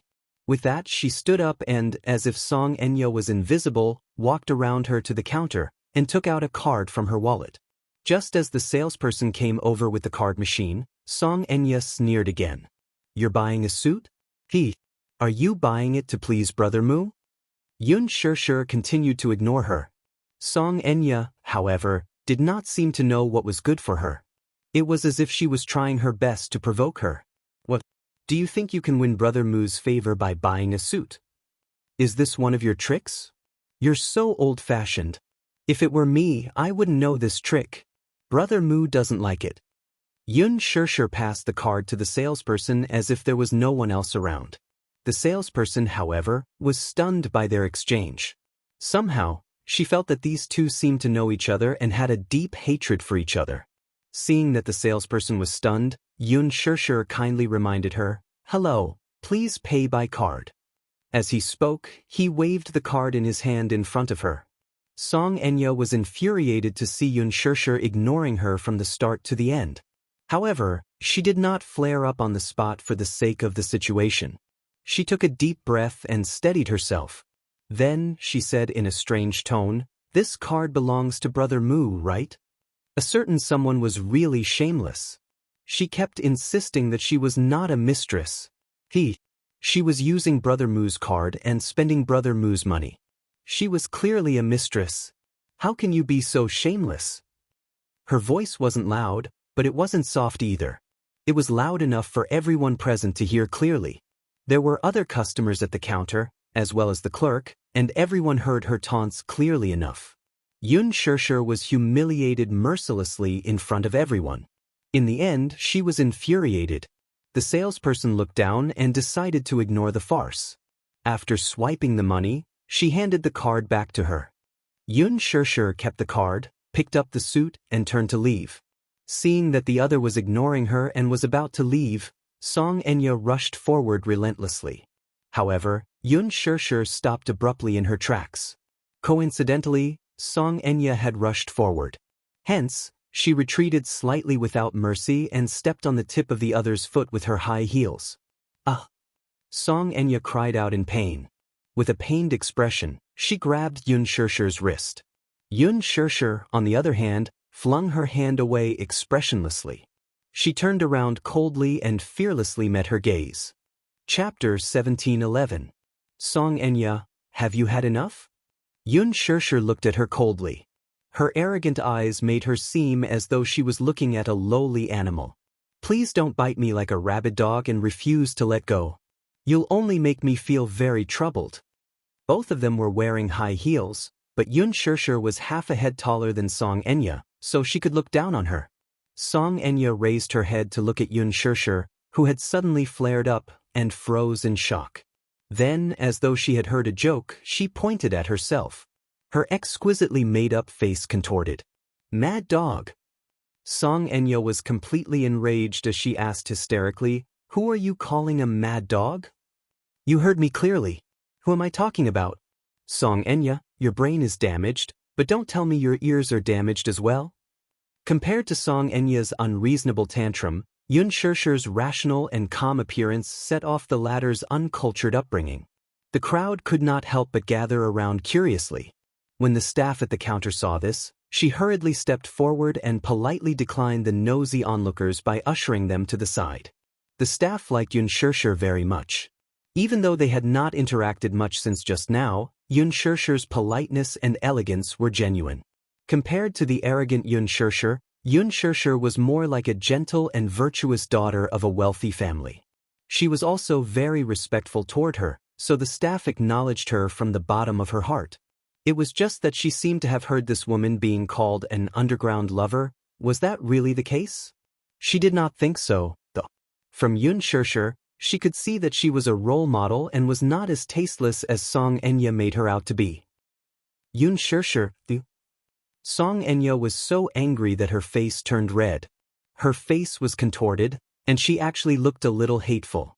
She was so angry that she took 2 deep breaths and suddenly broke into a smile. Xianxia, what's wrong? Are you angry because I hit the nail on the head? Just because I revealed the fact that you're an underground mistress, you're angry out of humiliation, aren't you? Xianxia laughed in disdain again. Do you believe that I can ruin your reputation with just a word? Xianxia, I'm warning you, stay away from Brother Mu. Don't go overboard when the time comes, or I don't mind purging you. These words were truly arrogant and ruthless. Purge. Did she really think that the current era was a centralized system of the ancient royal family, so she wanted to use her status as a relative of the royal family to purge her? Her brain was really not working. Xianxia smiled elegantly and said, "You're the mayor's daughter. Just like what you said, you're a princess who lives like a prince. Perhaps, with just one sentence, you can smear my reputation to the point that I'm worthless. Still, Xianxia, please take a good look at your status. Since she was the mayor's daughter, she should at least be careful with her words and actions. This is a base equality. Don't throw away your family's demeanor in public." Pausing for a moment, she picked up the bank card that the shop assistant had returned to her and waved it in front of Xianxia with an elegant smile. "Also, this bank card is mine. Every cent and decimal point in it was earned by me. Isn't it natural for me to use my own money to buy a suit for my man?" Chapter 17:12. Xianxia found it hard to reason with her. Is Xianxia crazy? She thought to herself. What? Man. Your man. She repeated herself. Then she sneered coldly. Following that, her eyes flashed with jealousy and hatred. She stared at her like a needle. What do you mean by, your man? Let me put it another way, then. Xianxia's lips curled into a smile as she stared into the other's eyes. I used the money I earned to buy my husband a gown. Miss Song, do you understand what I'm saying now? Xianxia was stunned for a moment as if she had been struck by lightning. When she came back to her senses, she clenched her fists tightly and walked up to Xianxia, scolding, he. Shameless. Shameless people are invincible. Xianxia, how can you be so shameless? He. She flew into a rage out of humiliation and uncontrollably raised her hand high to slap her. Xianxia blocked the other's slap and gripped the other's wrist tightly. Xianxia shrieked in pain again, only to see Xianxia furrowing her brows. Her eyes gradually turned cold as she gave her a hard slap on the face. A sound was heard. The slap was crisp and resounding. Xianxia's eyes widened as she held her stinging cheek. She could feel that half of her face had gone numb from the slap. Xianxia slapped her with all her might. She felt a jolt in her head, which was followed by a great sense of grievance and anger. She actually slapped her? This Xianxia actually slapped her. Xianxia's eyes welled up with tears of grievance as she glared at her. Her resentful eyes were like a venomous snake eyeing its prey as they slowly coiled around her neck, revealing its sharp and poisonous fangs. Xianxia, how dare you hit me? Only you are allowed to hit others, but I'm not allowed to hit you? Miss Song, you're so arrogant. Xianxia raised her wrist and looked at her watch. Seeing that it was getting late, she didn't want to deal with her anymore, so she turned around and was about to leave. Xianxia, on the other hand, covered her face with her hands as she mockingly shouted from behind, Xianxia, you're really indulging in fantasy. You said that Brother Mu is your husband. Xianxia, it's daytime now. Are you daydreaming? You haven't woken up yet. Yun Shirshir suddenly stopped in her tracks and turned around with a cold expression. She cast a sidelong glance at her and asked indifferently, "You're the one who didn't wake up, right?" Yun Shirshir, who do you think you are? You're just a canary in a cage. How dare you say that Brother Mu is your husband? He can't be, and he won't be in this lifetime. With that, the Missy pointed a finger at the woman, completely disregarding the fact that they were in public and insulting her as if no one was around. This woman is an underground mistress. A homewrecker. You're daydreaming and delusional enough to say that the card in your hand isn't Brother Mu's. You're so shameless that you're pretending to be serious even when you're lying. Do you think I'll believe you? Yun Shirshir was not angry when she heard that. That was because she was not afraid of crooked shadows. The card in her hand was earned by herself. 10 million yuan was not a huge sum, but it was the money she earned from filming and advertising. This was all money she earned through her own efforts. However, as she sized up the Missy's eyes, which were red with jealousy, Yun Shirshir suddenly had an evil thought. Chapter 1713. Yun Shirshir smiled arrogantly but appeared to be righteous. My husband's bank card is in my custody. What's wrong with that? Besides, isn't it only right for a husband to give his wife the money he earns? What right do you have to be jealous of me? Jealous? Why should I be jealous of you? Yun Shirshir shook her head and sighed. You're still saying that you're not jealous. Your eyes are red. What a joke. Yun Shirshir, let me tell you, Brother Mu will never marry you.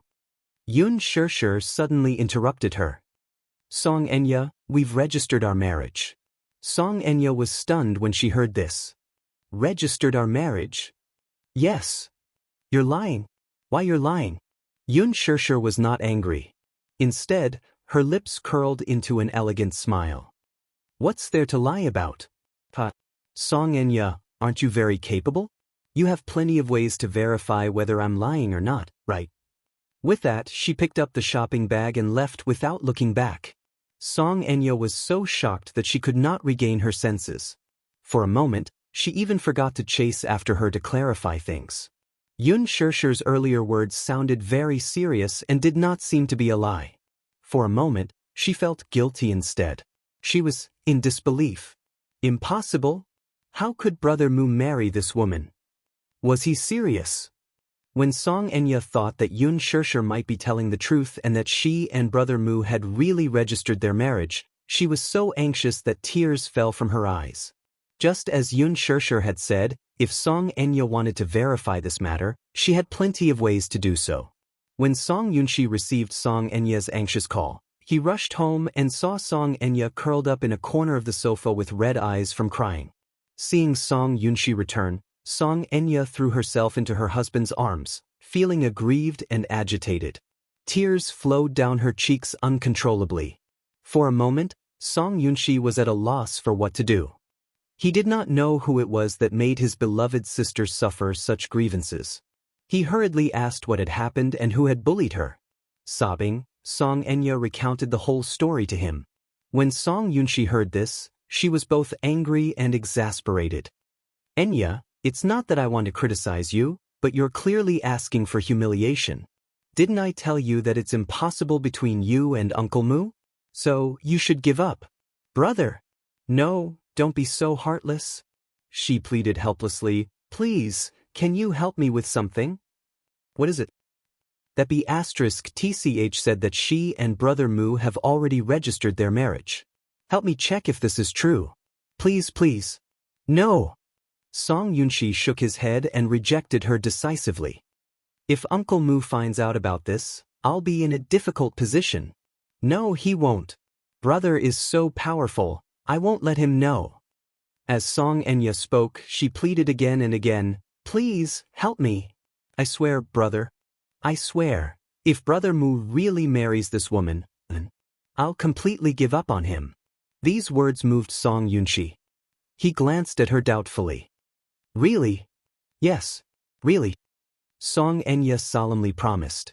Song Yunshi wavered. Chapter 1714. If investigating this matter could make this lass give up on Muyaja, then it might be worth the risk. Hence, Song Yunxi made a call to a close friend and reminded her about this matter. On her end, when she heard that she wanted to investigate Mu Yaja, she panicked. After all, no matter the field, Mu Yaja's name was like thunder to one's ears. Ordinary people would be in awe of him when they heard his name. Song Yunxi explained that she only needed to investigate Mu Yaja's marital status and did not need to do anything else. When she heard that she only needed to investigate his marital status, she nodded in agreement. Not long after, Song Yunxi's phone sent a photo. It was a photo taken with a phone camera. In the photo, there was a system interface showing Mu Yaja's marital status. The information showed that he was married, and his spouse's name was Xianxia.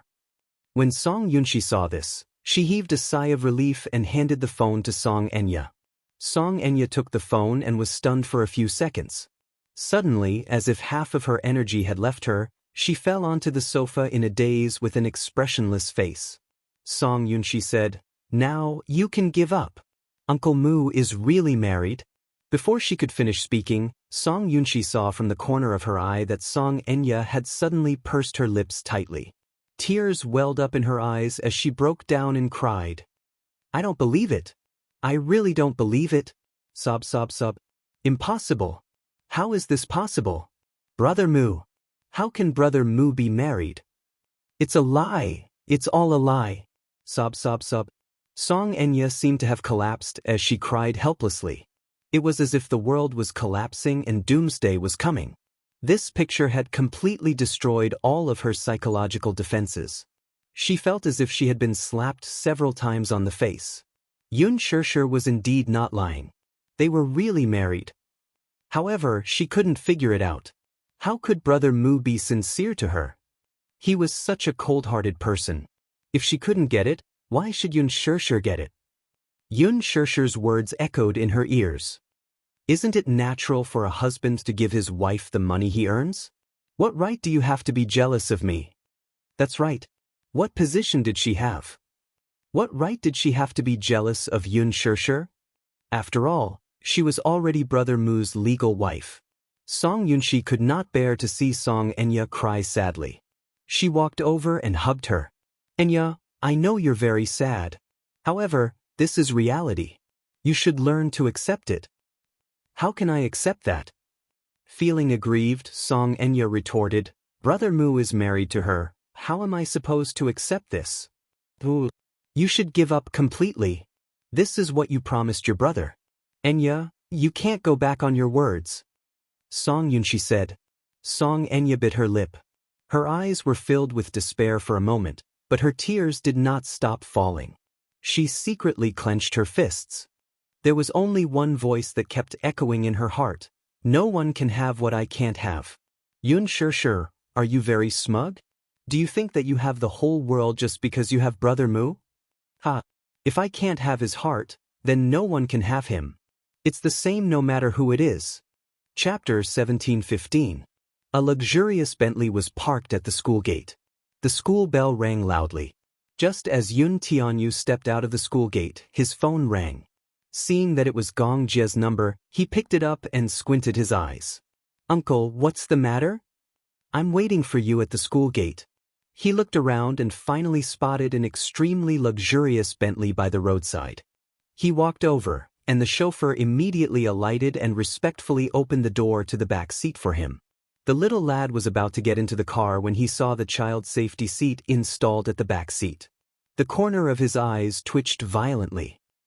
"This is a child safety seat," the Gong Jie explained and then smiled gently. "Uncle dotes on you, so I'm here to pick you up. I specially installed it for you." Yu rolled his eyes. "D*MN idiot. I'm not sitting in it." "But this seat isn't comfortable to sit in." The Gong Jie smiled. "Then, sit on Uncle's lap, okay?" Yu rolled his eyes again. "D*MN idiot. Who wants to sit on your lap?" The Gong Jie did not give him a chance to explain.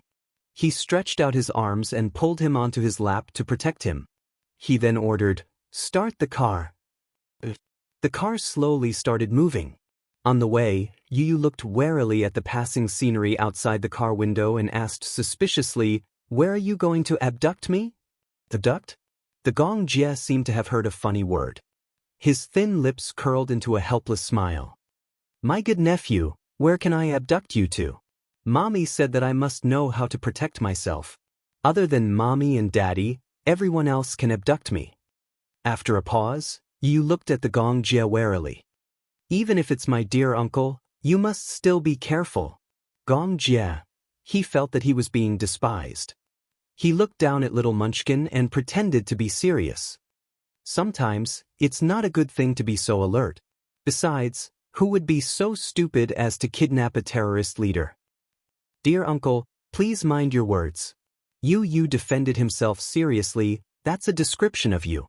As for me, I'm a sunny and naive good child. I don't engage in terrorist activities. Gong Jie lightly ridiculed. You're not doing it, you're just giving orders to a group of terrorists. Yu crossed her arms elegantly, her expression unruly. Gong Jie chuckled again as he scratched the boy's adorable nose bridge and teased, who would have thought that such a person is actually a 7-year-old lad? Yu, you're really good at hiding things. Let's cut the crap. Yu raised his hand and interrupted Gong Jie's teasing. He looked up at him and asked, Uncle, why are you looking for me? Can't I play with you for no reason? Yu said coldly, No, I'm very busy. Gong Jie was instantly rebuffed. What exactly was he busy with? If you have something to say, then get to the point. If there's nothing else, then send me home. I want to go home and accompany Mommy. My good nephew, why don't you have dinner with me tonight? I refuse. Why? Gong Jie looked at him with a hurt expression. Yu smiled. I'm very expensive. Can you afford my appearance fee? Gong Jie was speechless again. Chapter 1716. Yu was speechless. My mommy is getting married. What's there to be sad about? As he spoke, he cast a sideways glance at him suspiciously and asked disdainfully, Don't tell me you have a sister fetish? Gong Jie frowned. Although his Mandarin was good, he had been abroad for many years and could not understand some of the more obscure terms. For example, this sister fetish, what did it mean? Yu disdained him again in his heart and translated it into English. Gong Jie was stunned. Then he thought about it seriously and replied, A little. Yu was even more disdainful now. In my heart, there are 2 women in my heart who are the most important in my life. One is your grandmother, and the other is your mommy. Since Mommy is the person you love dearly, shouldn't you be happy for her when she finds happiness? Yu said matter-of-factly. Gong Jie was a little disappointed. Will she find happiness? You can't make the decision on this. Similarly, I can't make the decision either. But I think Mommy has thought it through carefully before she makes a decision. So, I trust her decision. Yu suddenly sighed and patted Gong Jie's shoulder like an old man. He seemed to empathize with Gong Jie's disappointment. Actually, Mommy and Daddy are about to get engaged. My feelings are very complicated too. So, I can understand why you feel that way. Gong Jie frowned in confusion. Mixed feelings? Then, Gong Jie's lips twitched and he cast a disdainful glance at him. Don't tell me you have an Oedipus fetish? Yu frowned. Mommy is my baby. She is the most precious treasure in the world. In the back seat of the car, a sister fetish and a mommy's boy looked at each other and sighed. They pitifully licked each other's wounds. Yu opened his heart and complained quietly, Mommy and I have depended on each other since I was born. No matter how hard the days are, as long as I can be by Mommy's side, I'm not afraid of anything. Gong Jie felt the same way. Ever since I was born, my sister and I depended on each other. No matter how hard the days are, as long as I can be by her side, I have no fear. Yuyu's eyes suddenly turned fierce. But I didn't expect a man to appear out of nowhere. Gong Jie also shared the same hatred. My sister was snatched away. Yu clenched his fists and said, This man is obviously trying to steal my mommy. I see him as a love rival. Gong Jie said worriedly, But he is the man that my sister loves deeply. Yu muttered sullenly, I still have to call this love rival, did he? Gong Jie shook his head. But I don't recognize this brother-in-law. The 2 of them suddenly looked at each other and stared at each other. Suddenly, they sighed silently and spoke in unison. Then, They hugged each other and licked each other's wounds dejectedly. I feel like I've lost half my soul when Mommy got married. I feel like I've fallen out of love too, but no matter what, as long as it's Mommy's choice, Yu clenched his fists and gritted his teeth. I'll give her my blessings. However, his eyes were like that of a wounded animal. Gongjie looked at him. Yu, should I go to your mommy's engagement party? Uncle, forgive me for being blunt. Are you in the late stages of a sister fetish? Yu asked quietly. Chapter 1717. Yu paused for a moment and said, Mommy would definitely want you to be her witness at such an important moment. Gongjie narrowed his eyes and seemed to be deep in thought. That night, Yu accompanied Gongjie to drown his sorrows in alcohol. Gongjie evoked the sorrow that he had hidden deep in his heart. To be honest, he was happy that his mommy was about to get married, but he still felt a little reluctant to part with her. Initially, he had hidden it deep in his heart. However, when he saw Gongjie licking his wounds pitifully, he was also affected by his emotions. Hence, the uncle and nephew put their arms around each other's shoulders and shared their disappointment. Of course, Xianxia did not know that Yu was having dinner with Gongjie. Yu only said that he had something to do and would go home after dinner. Xianxia was still worried, so Yu used Li Hanlin as an excuse and successfully got away with it. As for the other mommy's boy, Xianxia, when he found out that his mommy and daddy were getting engaged, he was so happy that he wanted to sit on a helium balloon and fly into the sky. He was so happy. How could he not be happy? From now on, their family of 4 would be happy and harmonious. This was a happiness that he could not even dream of. For dinner, Xianxia made dumplings for dinner. She was in a rare mood and thought that since she was free, she would make some dumplings to eat. She had not eaten dumplings for a long time. Speaking of dumplings, Yu's dumplings were the best. She missed them a little. However, now that Yu was not around, she decided to make them herself. In the end, she had not made dumplings for a long time. Moreover, without Yu's guidance, the dumplings she made were strange and refined. Refined meant that ordinary people would not make dumplings like this. Xianxia could not stand it anymore and muttered quietly, Yu's dumplings are not like this. An arrow pierced through the heart. Xianxia clutched her chest and supported her body. It was obvious that she had suffered a great blow. Xianxia fiddled with the dumplings, which were either broken or strangely shaped. She muttered to herself, Is this thing edible? Xianxia fell to the ground and could not get up. Xianxia said disdainfully, Sigh, we can't do without Yu at home. Mommy, you should eat noodles instead. Daddy should be back very late today. With that, he sat at the table with a bitter look on his face and complained in his heart, Why didn't Yu bring me out for a good meal? She left him alone at home. He felt stifled. Xianxia comforted him. Xianxia, I'm sorry. Mommy isn't in a good state today. Mommy's dumplings are actually pretty good. It's just that I haven't cooked for a long time. Mommy, you can't rely on Yu too much. I feel like Yu has spoiled you too much. My heart aches for you. Xianxia wanted to vomit blood. It seemed like it did. I was wrong. Xianxia wanted to cry but had no tears. I'll definitely learn how to do housework properly. Mommy, I was just joking. Don't take it seriously. Xianxia saw that she was disappointed and said nervously, Mommy, you don't have to do housework. You just have to be as beautiful as a flower. Xianxia looked at the mess on the table and finally decided to go out and eat ready-made food. Late at night, when Wuxia came back, the 2 little munchkins were already asleep. Xianxia sat on the sofa and quietly read her script while waiting for him to come home. Seeing that he was back, Xianxia immediately went up to him and hugged him. Why are you back so late? Chapter 1718. You've been waiting for me so late again? Aren't you tired?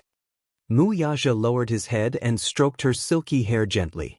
His lips curled into a doting smile. If you're tired, go to bed first. No, I'll wait for you. Xianxia looked up, tiptoed, and pecked him on the lips. She smiled. Anyway, I'm resting tomorrow. So, you're making enemies?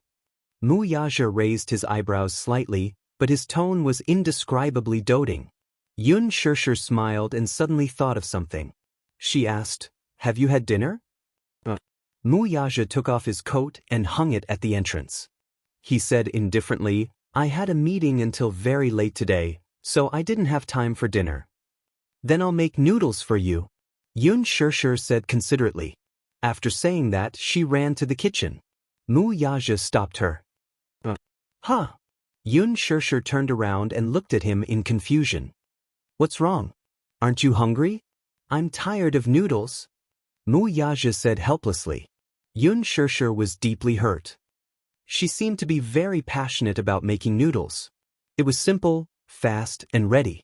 Besides, her most perfect cooking skills could only be reflected in making noodles. Indeed, the noodles she made were remarkable. However, no matter how good the taste was, it was inevitable that one would get sick of it after eating too much. Mu Yaja was especially picky when it came to food. "Then, what should we do?" Yun Shirshir said a little dejectedly, "Why don't we go out for supper? It's cold outside.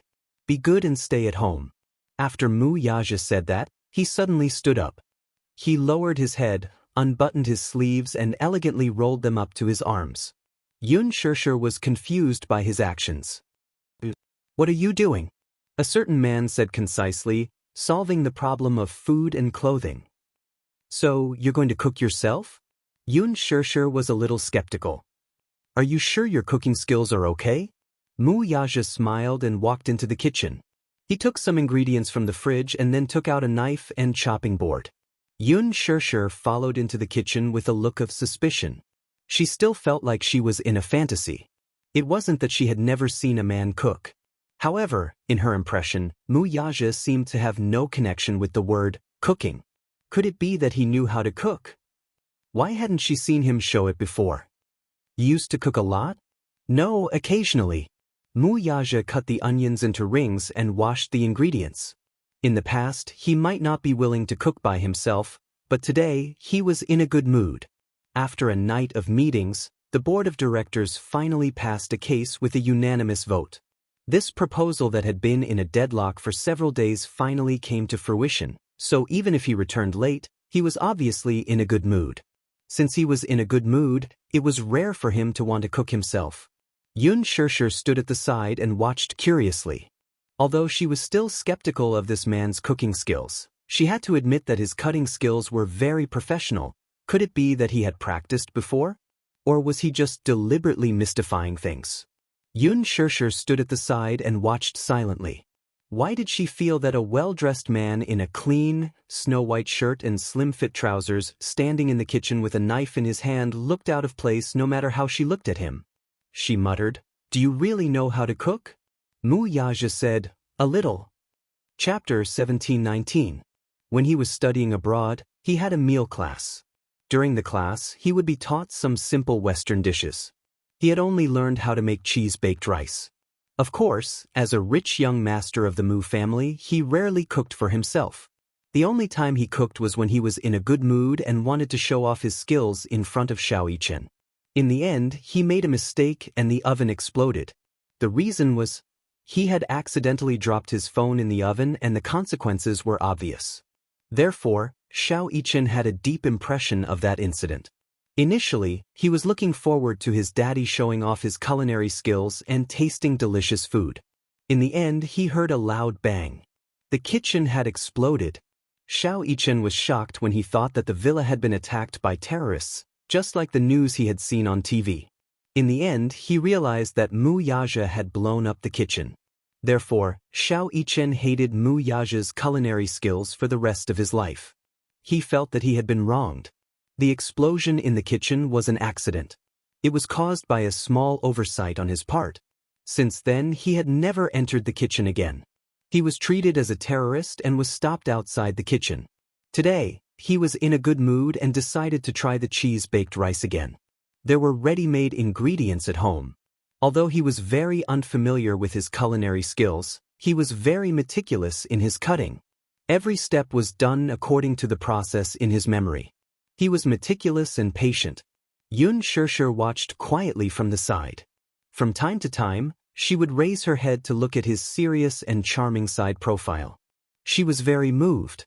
No wonder people said that men who cooked were the most elegant. At that moment, Wuxia was dressed in a shirt and was well-groomed. However, he held the ingredients in one hand and the knife in the other. He lowered his head and carefully cut the onion rings along the cross-section. His long and thick eyelashes drooped down and covered his eyes, leaving a row of deep shadows. His thin lips were tightly pursed. He seemed to be very careful, afraid that he would miss anything. Xianxia suddenly thought of something. She took an apron from the side and put it on for him. Wuxia lowered his head to take a look and frowned slightly. She actually made him wear such a cute apron. The apron was printed with a pink cartoon picture of a cute rabbit with long ears. It looked weird on him no matter how he looked at it. It didn't match his handsome appearance at all. Xianxia sized him up and covered her mouth as she snickered. "You did it on purpose." Wuxia raised his eyebrows. He was clearly unhappy with her teasing.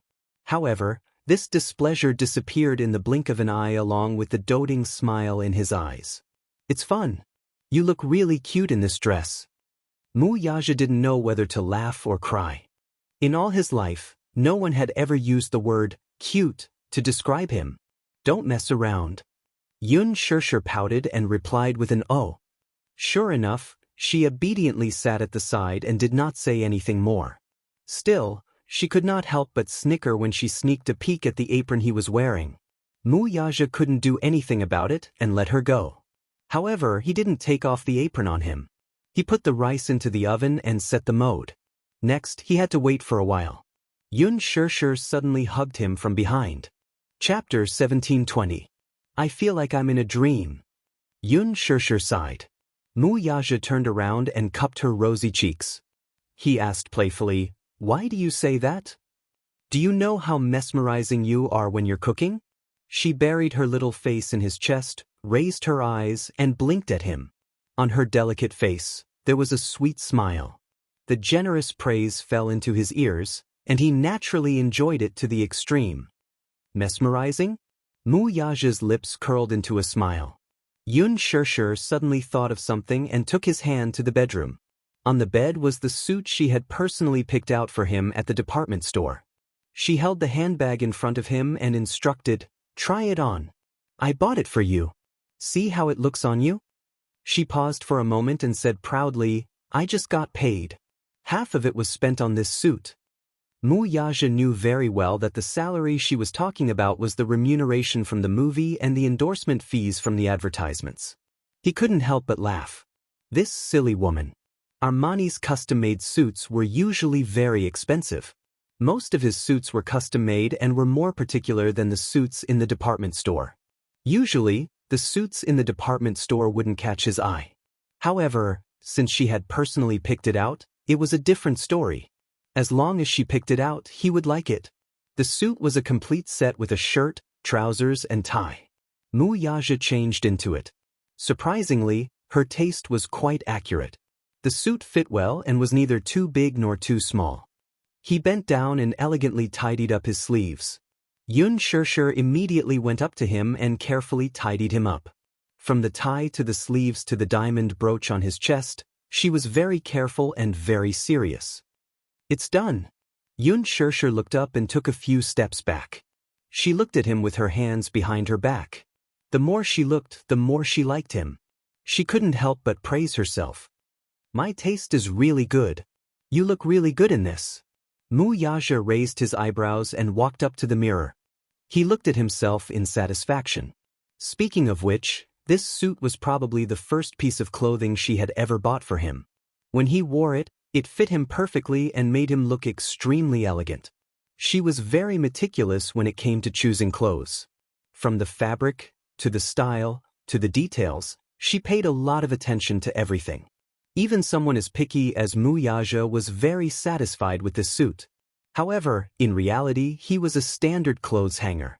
No matter what suit he wore, it would fit him perfectly. Clothes make the man, but when it came to him, it didn't seem appropriate at all. No matter what kind of clothes he wore, he would always look elegant and noble when he wore them.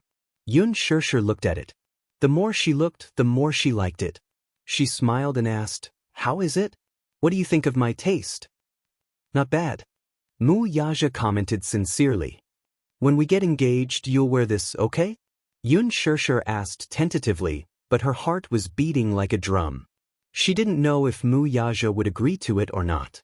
She had spent 2 million yuan on this suit, but in reality, to him, most of the clothes he wore were very expensive. This price was not considered high-end. She didn't know if he would be interested in the clothes she had bought with his picky taste. Rummaging through his wardrobe, even the lowest quality suit was worth a few million yuan. Chapter 1721. From the bottom of her heart, she really hoped that he would wear the suit that she had personally picked out for their engagement ceremony and appear on such an important occasion. But she was afraid that he would feel that this suit was beneath his standards. She did not expect Mu Yaja to agree so readily. "Okay."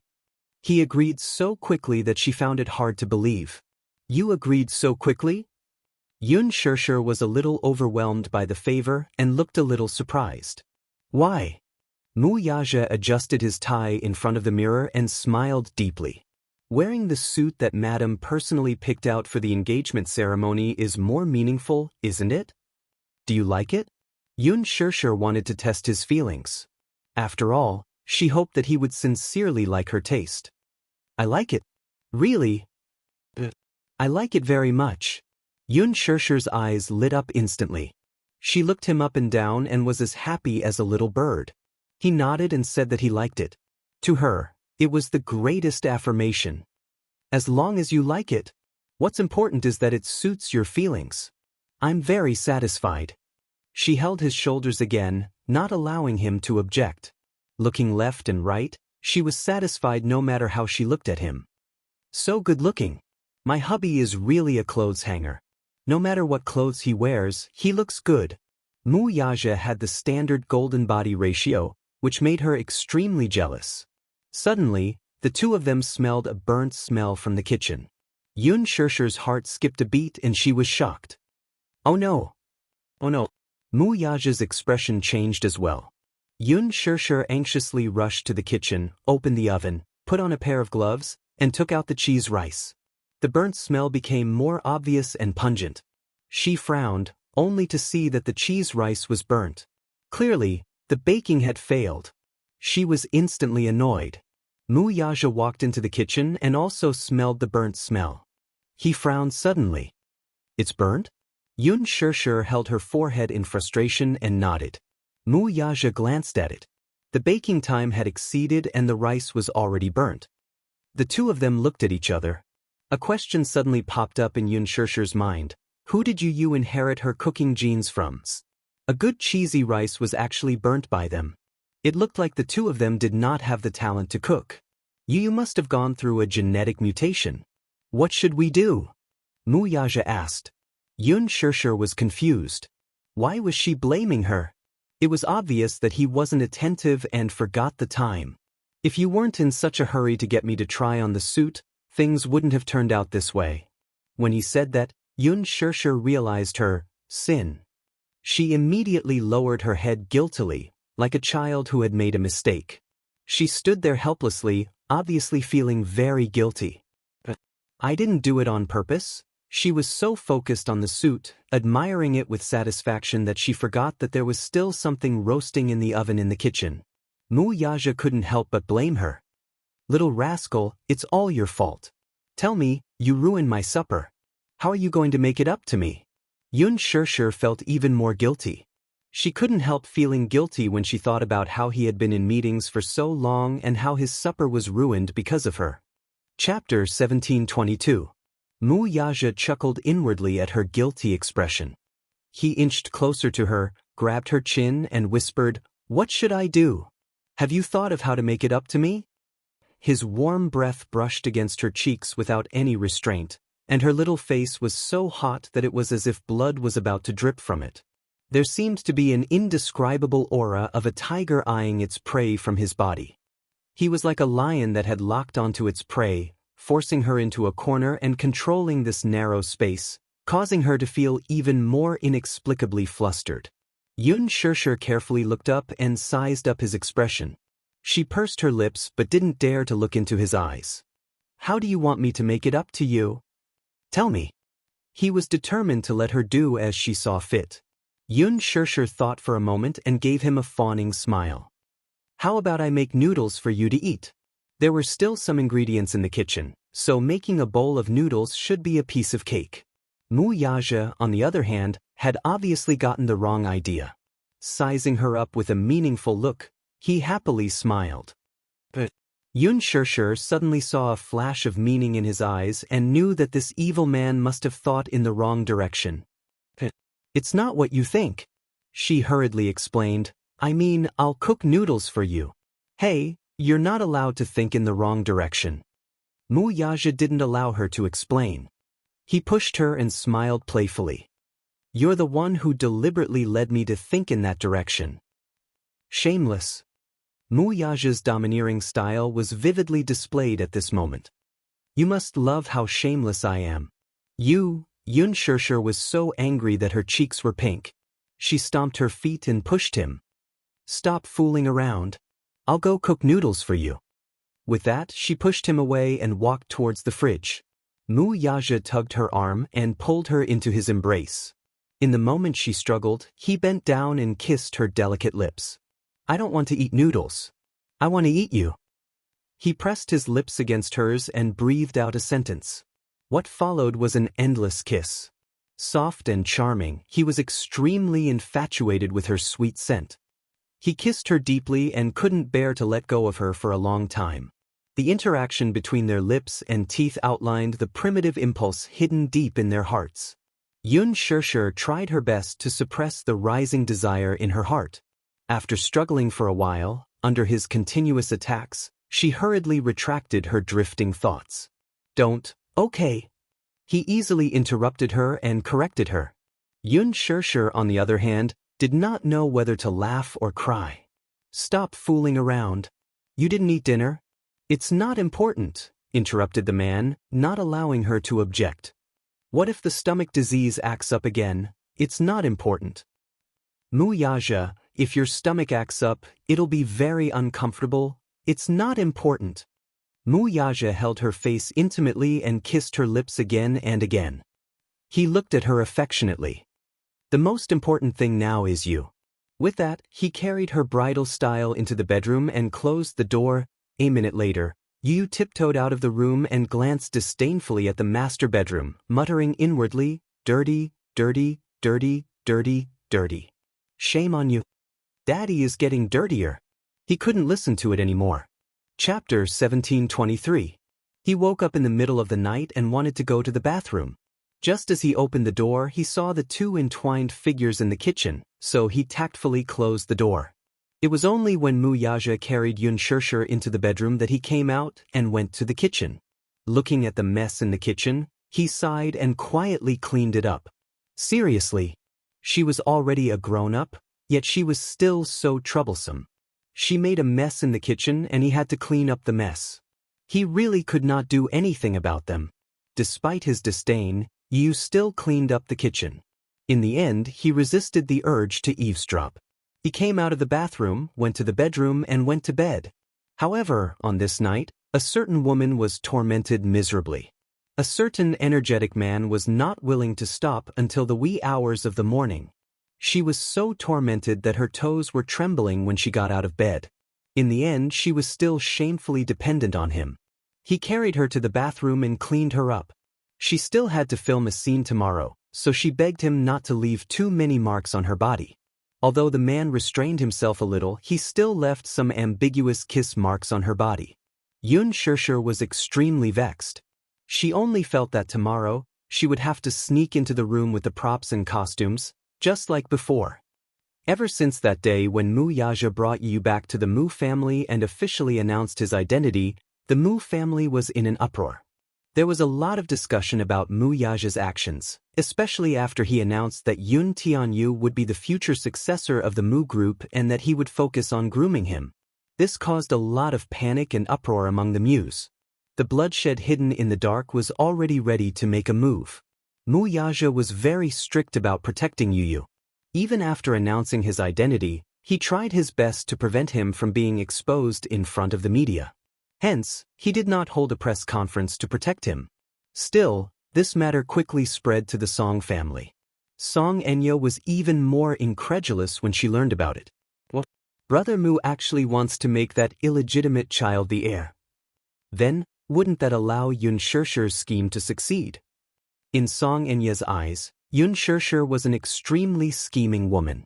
On the surface, she looked innocent and harmless, like a pure and innocent little bunny. However, it was often people like her who were the most unfathomable. She had used the opportunity of surrogacy to give birth to 2 children.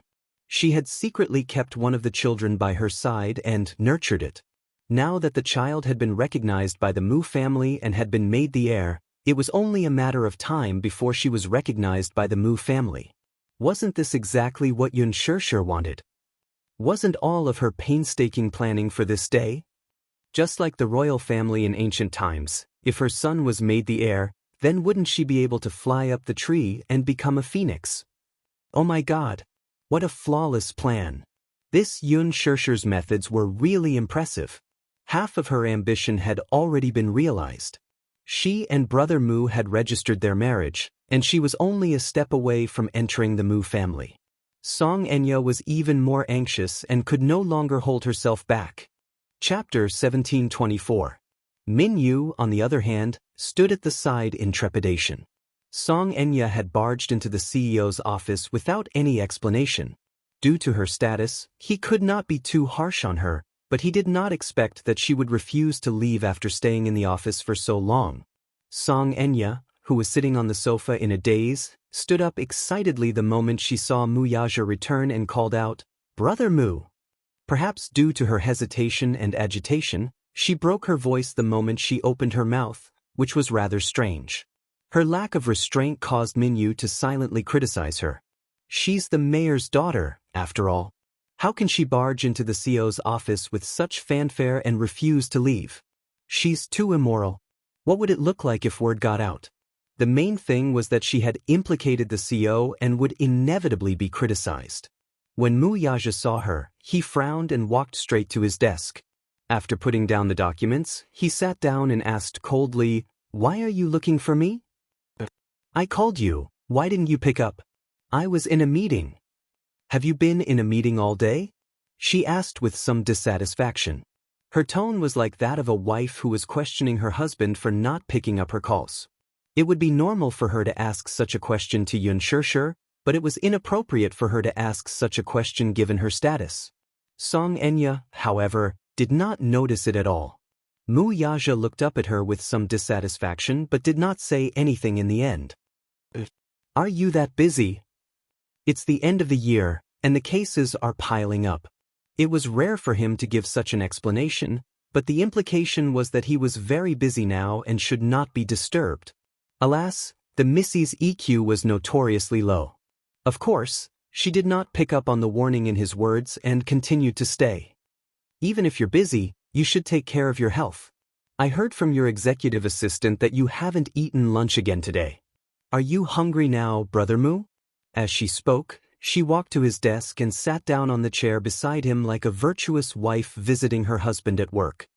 "If you're hungry, I'll order takeout for you. How about that?" "No need." "Then are you thirsty? Shall I make you a cup of tea?" "No need." She pouted in dissatisfaction. "What exactly do you need, then?" Mu Yaja looked up at her and said meaningfully, "I need silence." Xianxia felt awkward the moment she heard that. After a long silence, she said with some grievance, "I don't want to disturb you at work, but there's something I need to hear from you personally." "Speak." Mu Yaja's words were concise and comprehensive. She pondered for a moment before carefully probing, "Brother Mu, are you married to Yun Shishir?" As soon as she finished speaking, she saw Mu Yaja's expression darken. A cold glint flashed across his eyes. He raised his head and his cold gaze fell upon her, but there was a hint of displeasure in it. "Xianxia, did you investigate me?" He had never called her by her name, but this was the first and only time he had done so. Calling her by her full name was a sign of reproach. Be it his expression or his tone, It showed that he was extremely displeased at this moment. Chapter 1725. Seeing that the situation had reached a stalemate, Minyu felt awkward. He was also someone who knew how to judge the situation. Sensing that something was amiss, he quietly retreated from the office and closed the door behind him. At this moment, only Wuxia and Xianxia were left in the spacious office. Without the presence of an outsider like him, Xianxia completely put down her airs as a missy and begged for his forgiveness. "Brother Mu, I'm sorry. Don't misunderstand, I didn't investigate you on purpose." Xianxia explained helplessly in an attempt to appease his anger. However, Wuxia's face grew colder as he looked at her. His cold gaze made her feel somewhat unfamiliar. Wuxia's thin lips parted slightly, but his tone was extremely cold. "If you didn't investigate on purpose, then you investigated me."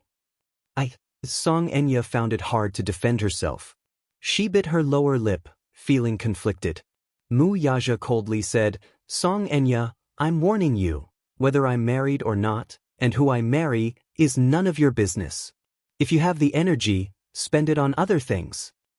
"Brother Mu, how can you say that?" Xianxia was angry and aggrieved. Her eyes were red and moist as she glared at him with tears in her eyes. "I'm just concerned about you." Wuxia reprimanded in a deep voice, "I don't need this kind of concern." Xianxia was stunned as if she had been struck by lightning. Wuxia's handsome eyes were cold as he stared at her. Just one look from him was enough to pierce her skin.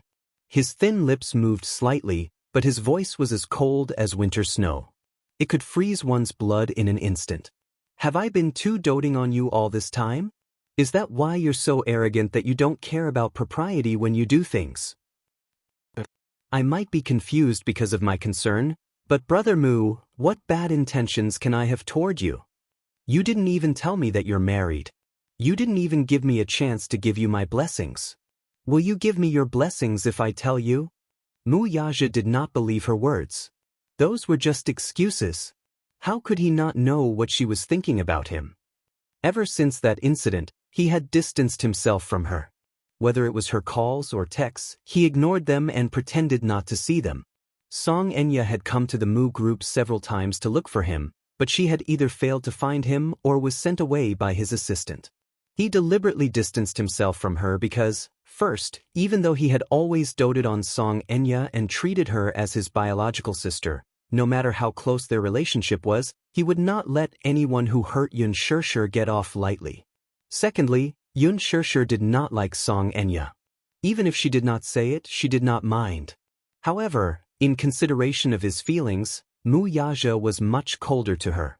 Even when Xianxia took the initiative to contact him, he treated her indifferently. Furthermore, after that incident, he was very disappointed in Xianxia and had a lot of dissatisfaction toward her. Still, he did not take any measures for the sake of the Song family's reputation, but that did not mean that he could let bygones be bygones. She carefully observed his expression and probed, "Brother Mu, are you really going to marry that woman?" Chapter 1726. She stared at him blankly, feeling that the Wuxia in front of her was a stranger no matter how she looked at him. In the past, he would not be so strict with her and even say such harsh words to her. She furrowed her brows sadly, her red lips trembling as if she was deliberately suppressing the grievances in her heart. Nevertheless, tears still overflowed from her eyes and flowed down her cheeks uncontrollably. She complained sadly, "Brother Mu, you've changed." Wuxia's eyes were cold as she broke down and cried, "In the past, you've never been so fierce to me, nor have you been so cold and indifferent to me. You clearly doted on me so much, but now, because of that Xianxia, you're not only fierce to me, but you're also distancing yourself from me and treating me coldly. How can you do this?" She raised her head abruptly and looked at him with teary eyes. "Brother Mu, it's all because of her. If that woman hadn't appeared and snatched away the love that should have belonged to me, you wouldn't have treated me like this. You clearly doted on me the most. But now, it was as if he had been bewitched by that Xianxia. He ignored her and even treated her so coldly. It was so unfair." Wuxia frowned slightly. Xianxia snatched away the love that should have belonged to her? Wuxia sneered at her words. Who did she think she was? Xianxia was his legal wife, so it was his duty to dote on her, love her, dote on her, and be considerate of her. It was also his responsibility as a man. Moreover, he was happy to dote on his wife, and protect her in the palm of his hand. As for her, to him, she was nothing. What did she mean by Xianxia snatching away the love that should have belonged to her? It was ridiculous. He did not know why she would have such a ridiculous idea. Xianxia, it's time for you to stop being so self-righteous. Wuxia paused for a moment before continuing. Also, don't come to the office to look for me in the future. If my wife finds out, she'll be unhappy. The unspoken doting was reflected in his tone and expression. At the mention of Xianxia, he addressed her intimately as Madam. The adoration in his eyes was unprecedented, making Xianxia extremely jealous. Madam? He actually addressed Xianxia in such an intimate manner. How could he? Xianxia was so jealous that her teeth were about to shatter from gritting them, but in front of Wuxia, she had no choice but to force a smile. Brother Mu, some women aren't like what you see. Maybe on the surface, she looks innocent and harmless, but in reality, she's very shrewd. Do you think she truly loves you? After a pause, she continued as if she did not notice Wuxia's darkening face. You're the head of the Mu family and the CEO of Disheng Financial Group. Do you really think she's with you just because she wants to be with you? I've long suspected that her motives were impure. Now, there's news from the Muse that you've announced that Yun Tianyu will be the successor of the Mu Group. Isn't this exactly what she wants? She's been scheming for 7 years, isn't it all for this moment? Could it be that you really can't tell that all of this is because of her ambition? Brother Mu, wake up. Don't be blinded by this woman. Shut up. Chapter 1727.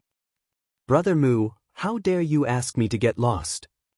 Xianxia asked in a daze, her eyes widening in disbelief. She did not expect that Wuxia would say such cruel words to her for Xianxia.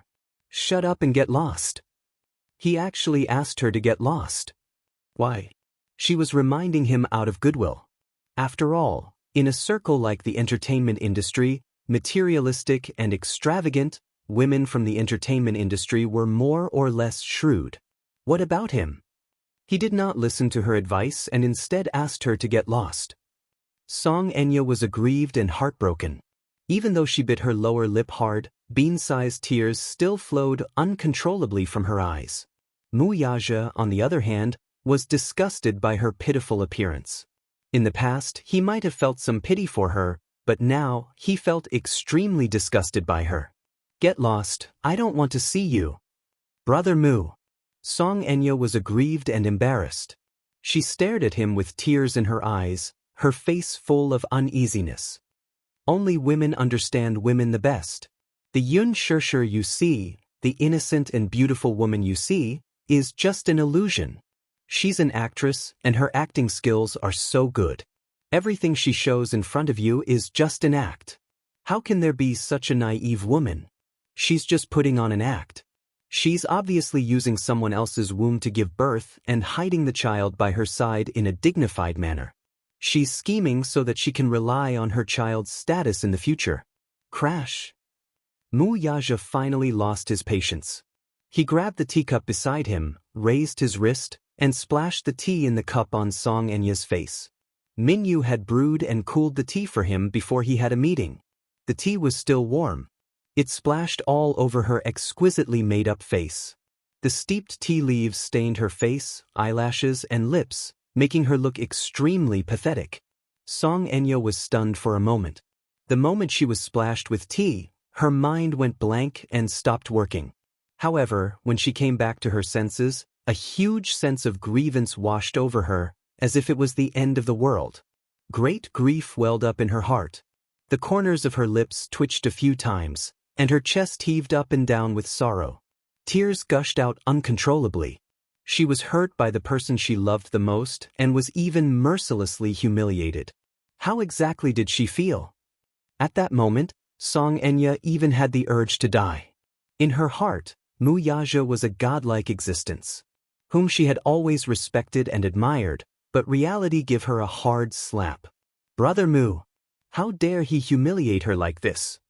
However, the Missy's first reaction was not to feel humiliated but to feel uneasy and fearful. Did he hate her? No, she couldn't hate him. Song Enya looked at him with teary eyes, seemingly wanting to say something. Loving someone who did not love him, loves him. However, the saddest thing was that the man she loved would never turn around to look at her even though she was already in the dust. She did not beg him to like her, though. She was willing to silently protect him for the rest of her life, even if she did not have a status. She would rather Mu Yaja's fiancé be Mu Wanru. At least, Mu Wanru and him would be husband and wife without any status. At least, he did not have any woman in his heart. Chapter 1728. To put it bluntly, no one else could have what she could not have either. Song Enya bit her lower lip tightly as the tea on her face slid down the wrinkles on her skin. More than half of her meticulously applied makeup was ruined by the impact of the tea.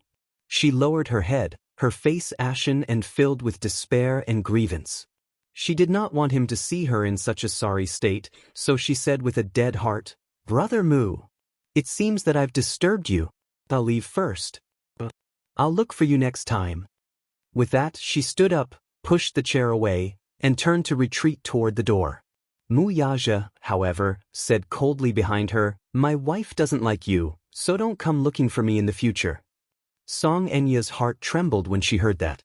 She turned around abruptly and stared at him for a long time. Her face was pale, but the corners of her lips curled up as tears gushed out uncontrollably. "Brother Mu, don't be angry with me. But I'll be obedient, okay? I'll listen to you obediently. I won't come looking for you until you've cooled down, okay? I beg you, don't abandon me." If he really hated her from now on, it would be like the end of the world for her. Song Enya cried helplessly like a child. If it were in the past, Mu Yaja's heart would probably soften because of this. However, looking at her now, more than half of her exquisite makeup was ruined, revealing her original bare face. On the surface, she looked innocent and harmless. When he thought of the things she had done behind his back and hurt Xianxia, he could no longer feel heartache for her. Perhaps, when there was someone important enough in his heart, others would seem unimportant. He did not care what this woman, whom he had doted on since they were young, would think of him because of his outburst this time. He did not value her. As long as his woman did not like someone, he would not come into contact with them. Mu Yaja ignored her. He lowered his head coldly and made a call to Minyu to clean up the mess in his office. Minyu had just pushed open the office door when he was startled to see Song Enya's ghastly pale face. He patted his chest, obviously frightened, but he couldn't show it on his face. To be honest, Song Enya's current state was rather pitiful.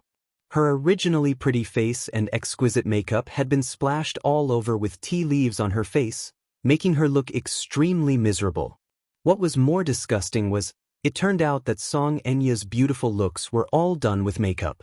Half of her face had taken off her makeup, and she no longer had any spiritual energy.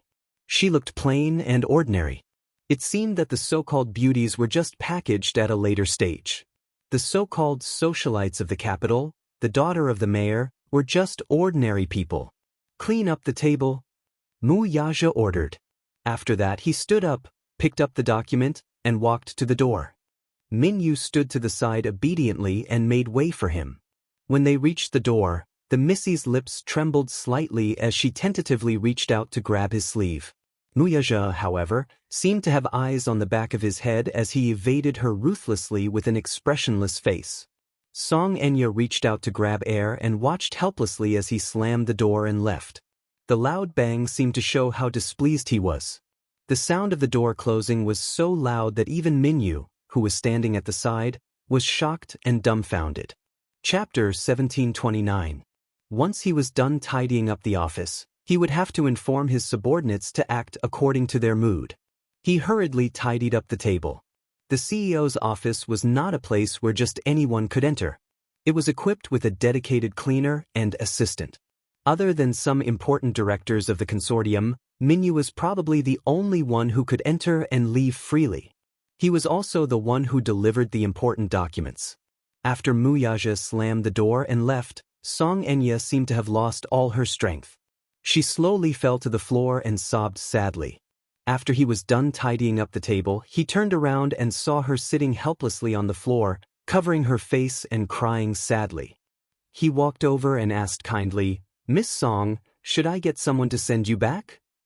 He kindly reminded her, "Miss Song." Xianxia, who was already in a state of despair, was annoyed by his repeated disturbances. She raised her head and yelled, "Don't bother about me." Minyu frowned, angered by her rudeness. However, given his status, he could not be calculative with her. He smiled elegantly and calmly said, "If you feel sad, you can find a corner and cry. At least think of a way to clean yourself up first. You look quite ugly like this. Besides, you're disturbing me by sitting here." "What? The boss has a serious case of misophobia. You're dirty, so don't dirty the office. He'll be angry again when you come back," he said expressionlessly. Xianxia could hear the sarcasm in his words. She raised a brow and glared at him angrily. He smiled slightly but was not afraid of the threat in her eyes. He said coldly, "Please leave, okay? But, you're all chasing me away, right? Leave." With that, she got up and made to leave. Minyu called out from behind, "Please wait a moment." She turned around. "What do you want now?" "Don't forget your bag." He passed her Gucci handbag to her. She was flustered and exasperated. Snatching the bag from his hand, she turned around and slammed the door behind her. After she returned home, she locked herself in her room and did not come out. When Song Yunxi came back, she knocked on the door, but no one answered. He didn't know what had happened today, but he vaguely sensed that his sister was in a bad mood. It was more or less related to Uncle Mu. However, he was exhausted from dealing with this matter. This younger sister of his was all right in other aspects, but her temper was especially stubborn. Once she set her mind on something, she would insist until her head bled and she would not change her mind. It was also that night that she decided to take a risk. Since she could not get Brother Mu, she would not hesitate to resort to some despicable means. Of course, this was all in the future. News of Mu Yaja's marriage soon reached Mu Linfeng's ears. Mu Linfeng had a wide network of connections in both the underworld and the underworld. Hence, his nephew's marriage could not be kept a secret from him for long. When he found out that Mu Yaja had registered his marriage with Xianxia without telling the rest of the Muse, he was furious. What did it mean to register their marriage? It meant that they were officially legally married. Chapter 1730. He went straight to the point without beating around the bush. "I heard that you've registered your marriage with that woman. You should have at least informed me of such a huge matter." He had long expected his uncle to find out about this matter so quickly. He questioned him furiously the moment he called. Mu Yaja laughed instead. "Second uncle, why should I inform you in advance? Who I marry is my private matter. I don't have to report to you about what I should do I? Besides, we're registering our marriage, not holding a wedding. There's no need to make such a big fuss about it." "So, you're saying that you've registered your marriage with that woman? You should have reported it to me." Mu Linfeng was infuriated by his nonchalant tone and felt that he had been greatly neglected. "Do you think you'll agree to this if I report it to you? You're against it anyway, so there's no need for me to inform you." Mu Yaja paused for a moment before continuing in a low voice. "Also, second uncle, that woman you're talking about is now my legitimate wife. She has her own name. As a form of respect, I think it's inappropriate for you to call her that." Mu Linfeng was so angry that he laughed when he heard that. He sneered. "She's just a despicable woman who popped out of nowhere. She's not worthy of my respect." Mu Yaja's lips curled into a smile.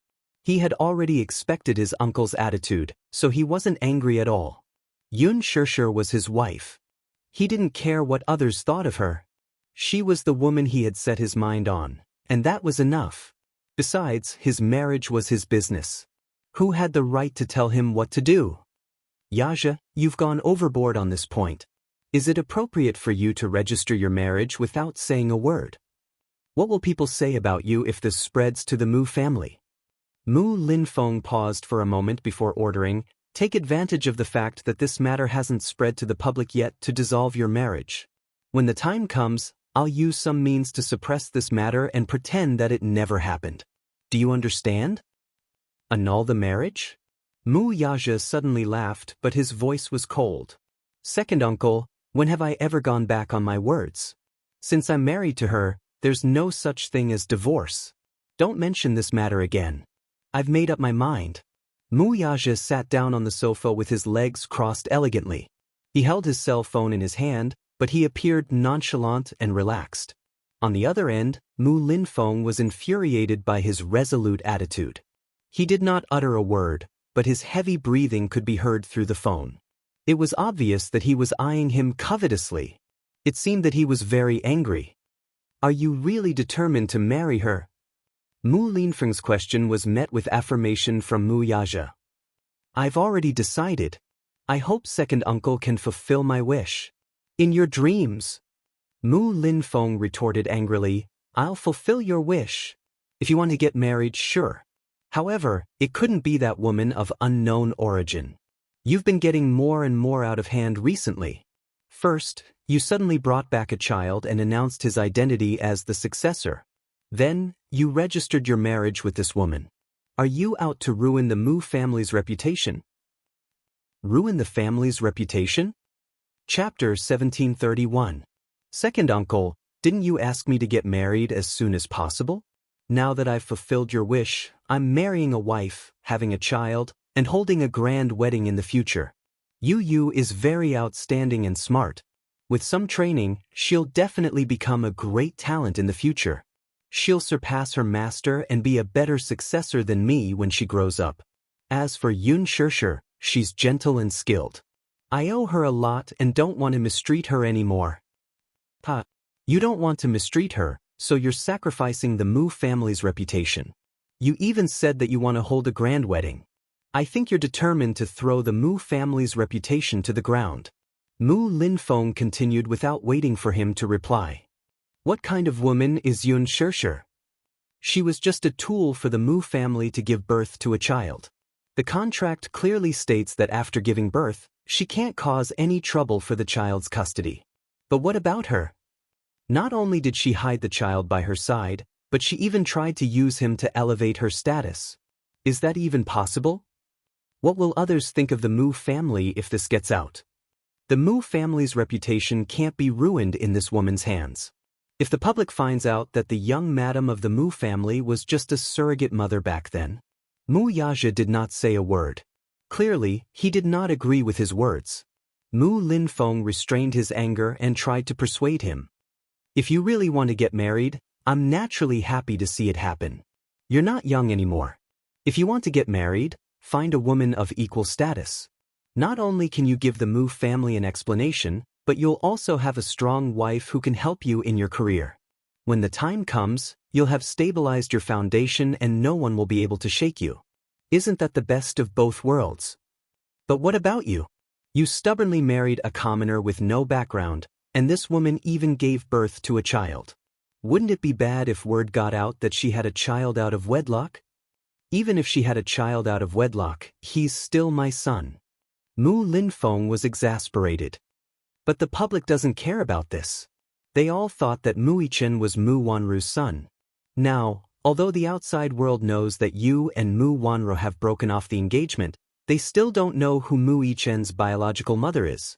If this news gets out and the outside world learns that the Mu family used surrogacy, it will definitely affect the Mu family's reputation.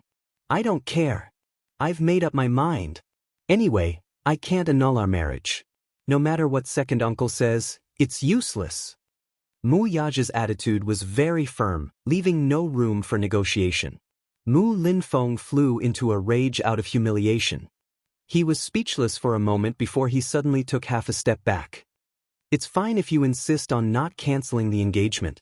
If Xianxia wants to enter the Mu family, she can. Second uncle will give you half a step, but you want to have a grand wedding? That's impossible. What do you mean? She's married, but she can't say anything. Since you want to marry her, then there's no problem with her being your concubine. However, you mustn't spread the news of your marriage. She's your legal wife, but in name, she can only be considered as a concubine at most. This is second uncle's biggest concession. Concubine? Mu Yazhe frowned when he heard this. However, he was not surprised by Mu Linfeng's suggestion. It was just like his style. In the wealthy, a concubine represented a concubine. In ancient times, she was just a concubine and could not be brought up in public. Chapter 1732. In a wealthy family like the Mu family, Mu Xing could only marry a few concubines. Without a grand wedding, a concubine's status was so low that she could not even enter the family tree. If she worked hard enough and gave birth to outstanding children, she could enter the family tree. However, as a concubine, she could not see the light of day or let the outside world know about it. Mu Lianjue's mother was one of them. In other words, if Xianxia were to become a concubine, she would have no status in the Mu family. In Mu Linfeng's heart, giving her the position of a concubine was already a favor for her. For a commoner with no background and no powerful maternal family to be able to marry into the Mu family, it was already considered a blessing from her ancestors. Moreover, it was not as if he did not know what kind of person Xianxia's biological mother was. She was just a lowly singer from a nightclub in the capital. Only Mu Sheng, that old thing, would treat her like a treasure. Even if her biological mother's identity was concealed, Xianxia's adoptive parents would still be known by the public. By then, the Mu family's reputation would be greatly tarnished. The story of a commoner and a noble prince would probably only appear in fairy tales. Reality was so cruel. He could not be blamed for being snobbish. A woman like Xianxia could not enter the Mu family. However, since he insisted on marrying her, if Mu Yazhe insisted on being stubborn, who knew what earth-shattering actions he would take? If he were to create some outrageous news, he would be too ashamed to face others. Since that was the case, why not take a step back? His original intention was to let Xianxia enter the family as a concubine and let Mu Yazhe marry a woman from a powerful maternal family. It did not matter if they had feelings for each other or not. As for her family background, he was not that strict. After all, in such a big city like the capital, there were only a handful of people who were qualified to be chosen from among the tens of thousands who were on the same level as the Mu family. As long as she had a comparable background, had a decent family background, and had a gentle and outstanding personality, she would be qualified to be the Mu family's young mistress. This way, he could make appropriate concessions for Xianxia's entry into the family. Even a ghost would know what Mu Linfeng was scheming at the moment from his cold words. Mu Yazhe frowned, but suddenly let out a cold laugh. Second uncle, what era is it now? You're still talking about concubines and whatnot? Forget it. If I marry her, she'll be the young mistress. There are no other options. You. Mu Linfeng was at a loss for words. You brat, why are you so stubborn? You're the stubborn one, aren't you? Haven't I already told you that I, Mu Yazhe, have never been so incompetent that I need to rely on a woman to establish my position? I'm not that kind of mediocre person. Second uncle, don't think of me as someone who has to marry a woman with a good family background in order to stabilize his foundation. There's no need for that. Mu Yazhe laughed coldly, his tone somewhat arrogant. He had the right to say this. Of course, Mu Linfeng's support was indispensable for him to be able to sit in this position. However, how could a man without any ability stand out in such a treacherous and sinister family? Chapter 1733. He was extremely confident and conceited. One could even say that he was proud of himself. He believed in his own abilities and didn't need to use marriage to secure his position. He despised such methods the most. Mu Linfeng was about to go mad with anger. This rascal was the worst at this. You insist on doing this. Can't you listen to my advice? Marriage is a matter of parents' orders and matchmakers' words. How can you treat it as child's play? Your parents aren't around now, and as your elder, I'm giving you some advice. How can you not listen? Second uncle, you should know who's the head of the Mu family now. Mu Yaja reminded him coldly. Mu Linfeng choked on his words. Since I'm the person with the highest authority in the Mu family, do I need others to decide my marriage and who I marry? Your era is over. It's my era now. You have no right to interfere with what I want to do. After a pause, he said, That's enough. It's useless to say more. You don't have to say too much either, lest you hurt our relationship. His words were mocking and didn't give him any face. He didn't want to argue with this stubborn old man either. Mu Linfeng was so angry that he was about to have a stroke. He panted heavily on the other end as if he was about to pass out.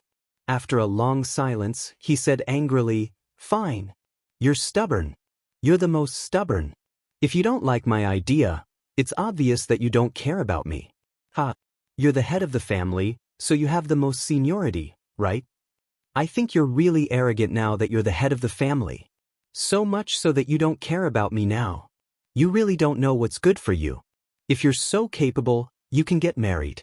If you want to hold a wedding, don't use the Mu family's capital. You can't touch a single cent of the company's accounts either. Let's see what you're capable of after leaving the Mu family. With that, Mu Linfeng hung up angrily. Mu Yaja tossed his phone aside, clearly indifferent. At night, Mu Yaja made an appointment with Lu Jinyu. Rather than calling it an appointment, it was more like a summon. The meeting was at a private clubhouse. When Lu Jinyu arrived, Mu Yaja was in the billiard room and had just scored a shot. When he saw Lu Jinyu, he put down his cue stick and looked up. You're here.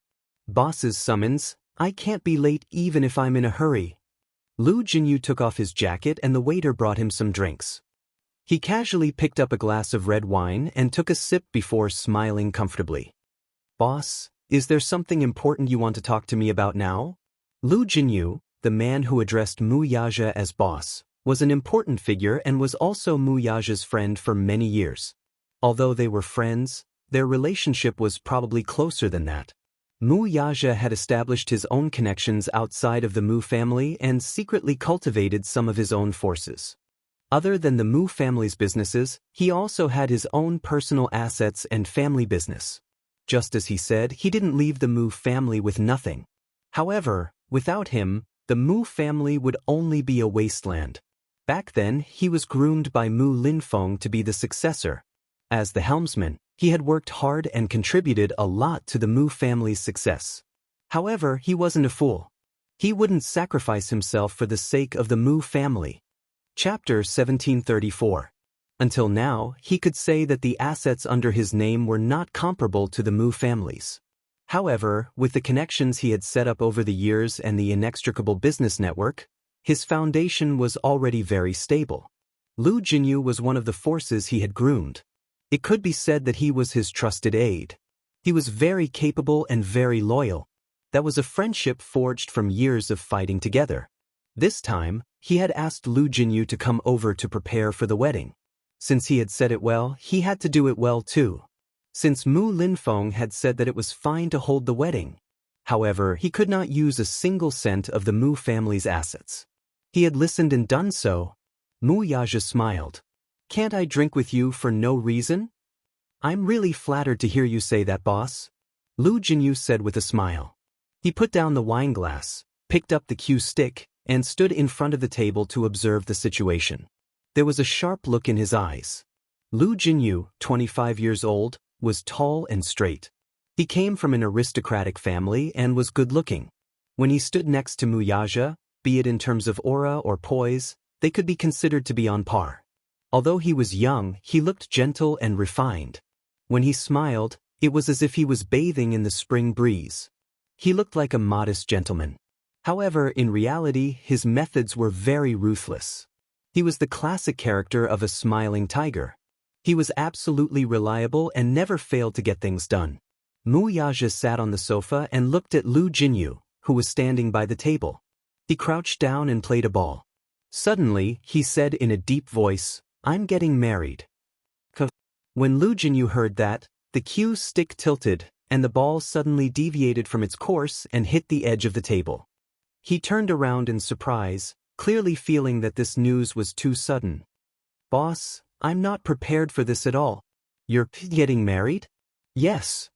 Ouch. Lu Jinyu slapped his forehead and said in a daze, "It's too sudden. It's too sudden. I'm not prepared for it at all." Mu Yaja laughed inwardly. "I'm getting married. Why do you need to be prepared?" "Because I thought that you wouldn't have any thoughts of getting married and having children within the next 10 years. Lu Jinyu answered truthfully.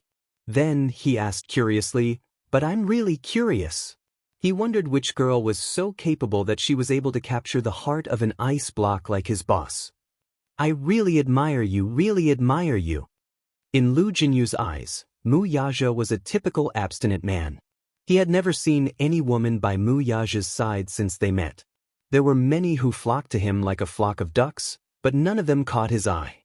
He was an ambitious person, and all his heart was placed on expanding his business. He had once silently wondered if there was such a problem with his boss's sexual orientation.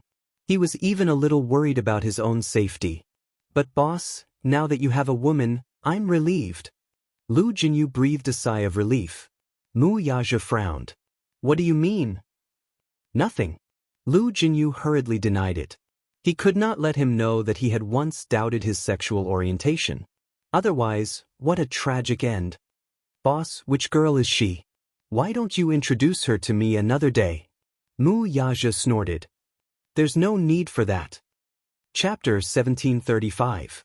His heart was a little hurt. "Boss, you're being too petty with your words.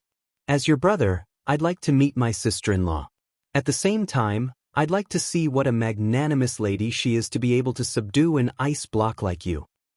You'll have plenty of opportunities when the time comes. You'll be able to see her at the engagement ceremony very soon." At the mention of Xianxia, Mu Yaja's lips could not help but curl into a gentle smile. It was a casual and gentle smile that had never been seen before. Seeing this, Lu Jinyu thought to himself, "I didn't expect boss to fall in love one day." As a single dog, he could smell the sour stench of love. He felt like he had been cruelly abused.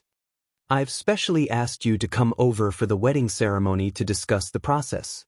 After all, I don't know much about it and wanted to ask for your opinion." Lu Jinyu broke out in a cold sweat. "Boss, I don't know either. I've never been married before. I don't even have a girlfriend." After a pause, he suddenly said in a low voice, "It's a wedding. According to the rules, first of all, we have to buy a new house as our wedding home and equip it with a more luxurious wedding car. Then, we have to hold a proper wedding ceremony. That's all there is to a wedding. I didn't ask for your opinion in this regard." Mu Yaja was speechless. Lu Jinyu was confused and lost. "Then, I want to make the wedding more presentable." Lu Jinyu naturally agreed with this point. "It has to be. Boss's wedding must be grand. There's no doubt about that." Mu Yaja continued, "If we want the wedding to be grand, we need to spend some money on it. However, I've thought about it. There's no need to use the Mu family's capital." That was the main consideration he had for this point. He had promised Xianxia that he would give her a wedding of the century that would attract the attention of the world. Naturally, he had to fulfill this promise. In that case, he would need some capital. Mu Linfeng had said that he could hold a wedding, but he could not use the Mu Group's account or withdraw funds from the consortium. He had quite a large sum of money in the Mu family's account, but he could not use it. After all, Mu Yaja had agreed to Mu Linfeng's request. Since he had spoken, there was no room for negotiation. There was no reason for him to go back on his word. If he said he wouldn't use it, then he wouldn't use it. He had always been a man of his word. Mu Linfeng was waiting to see him make a fool of himself. He thought that without the support of the Mu Yaja definitely did not have the money to hold a sensational and respectable wedding. He was certain that Mu Yaja did not have the ability to conjure up so much money, unless he wanted to use the funds in Mu Group's account. If that happened, he would become a laughing stock. He had spoken tough words, but his actions were like this. He must have been looked down upon by others. However, what Mu Linfeng didn't know was that Mu Yaja had secretly cultivated a force outside and possessed a chain of assets that couldn't be underestimated. He had plenty of confidence. However, the problem was that his personal funds were already flowing through the industry chain.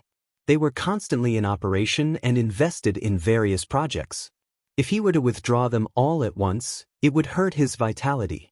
There was no need to hurt his many years of foundation for a wedding.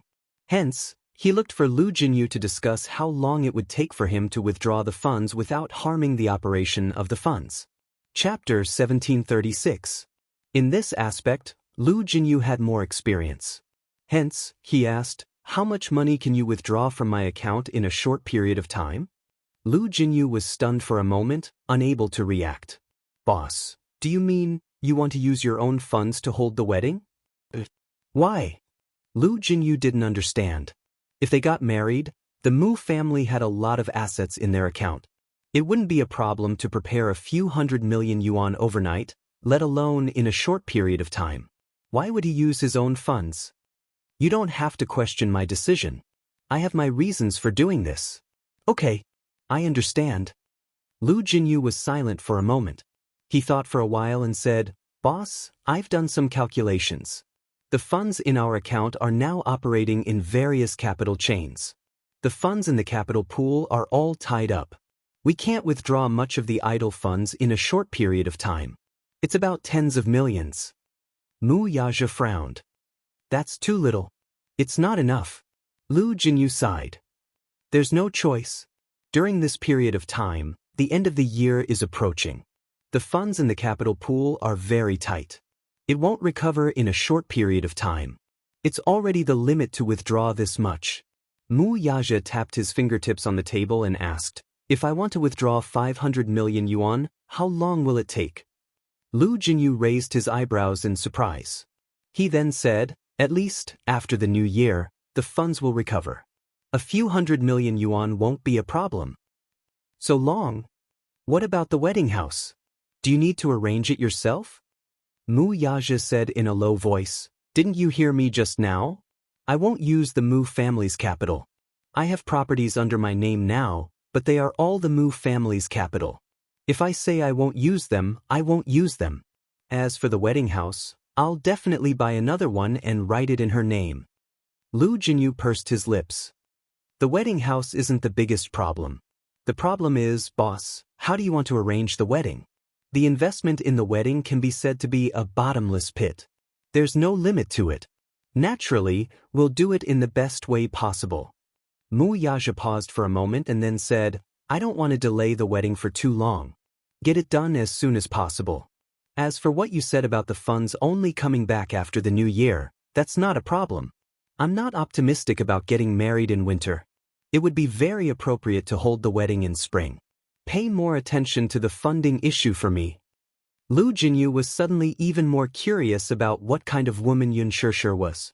He actually made Big Boss think about how to arrange a grand wedding, and even didn't hesitate to transfer funds from the capital pool.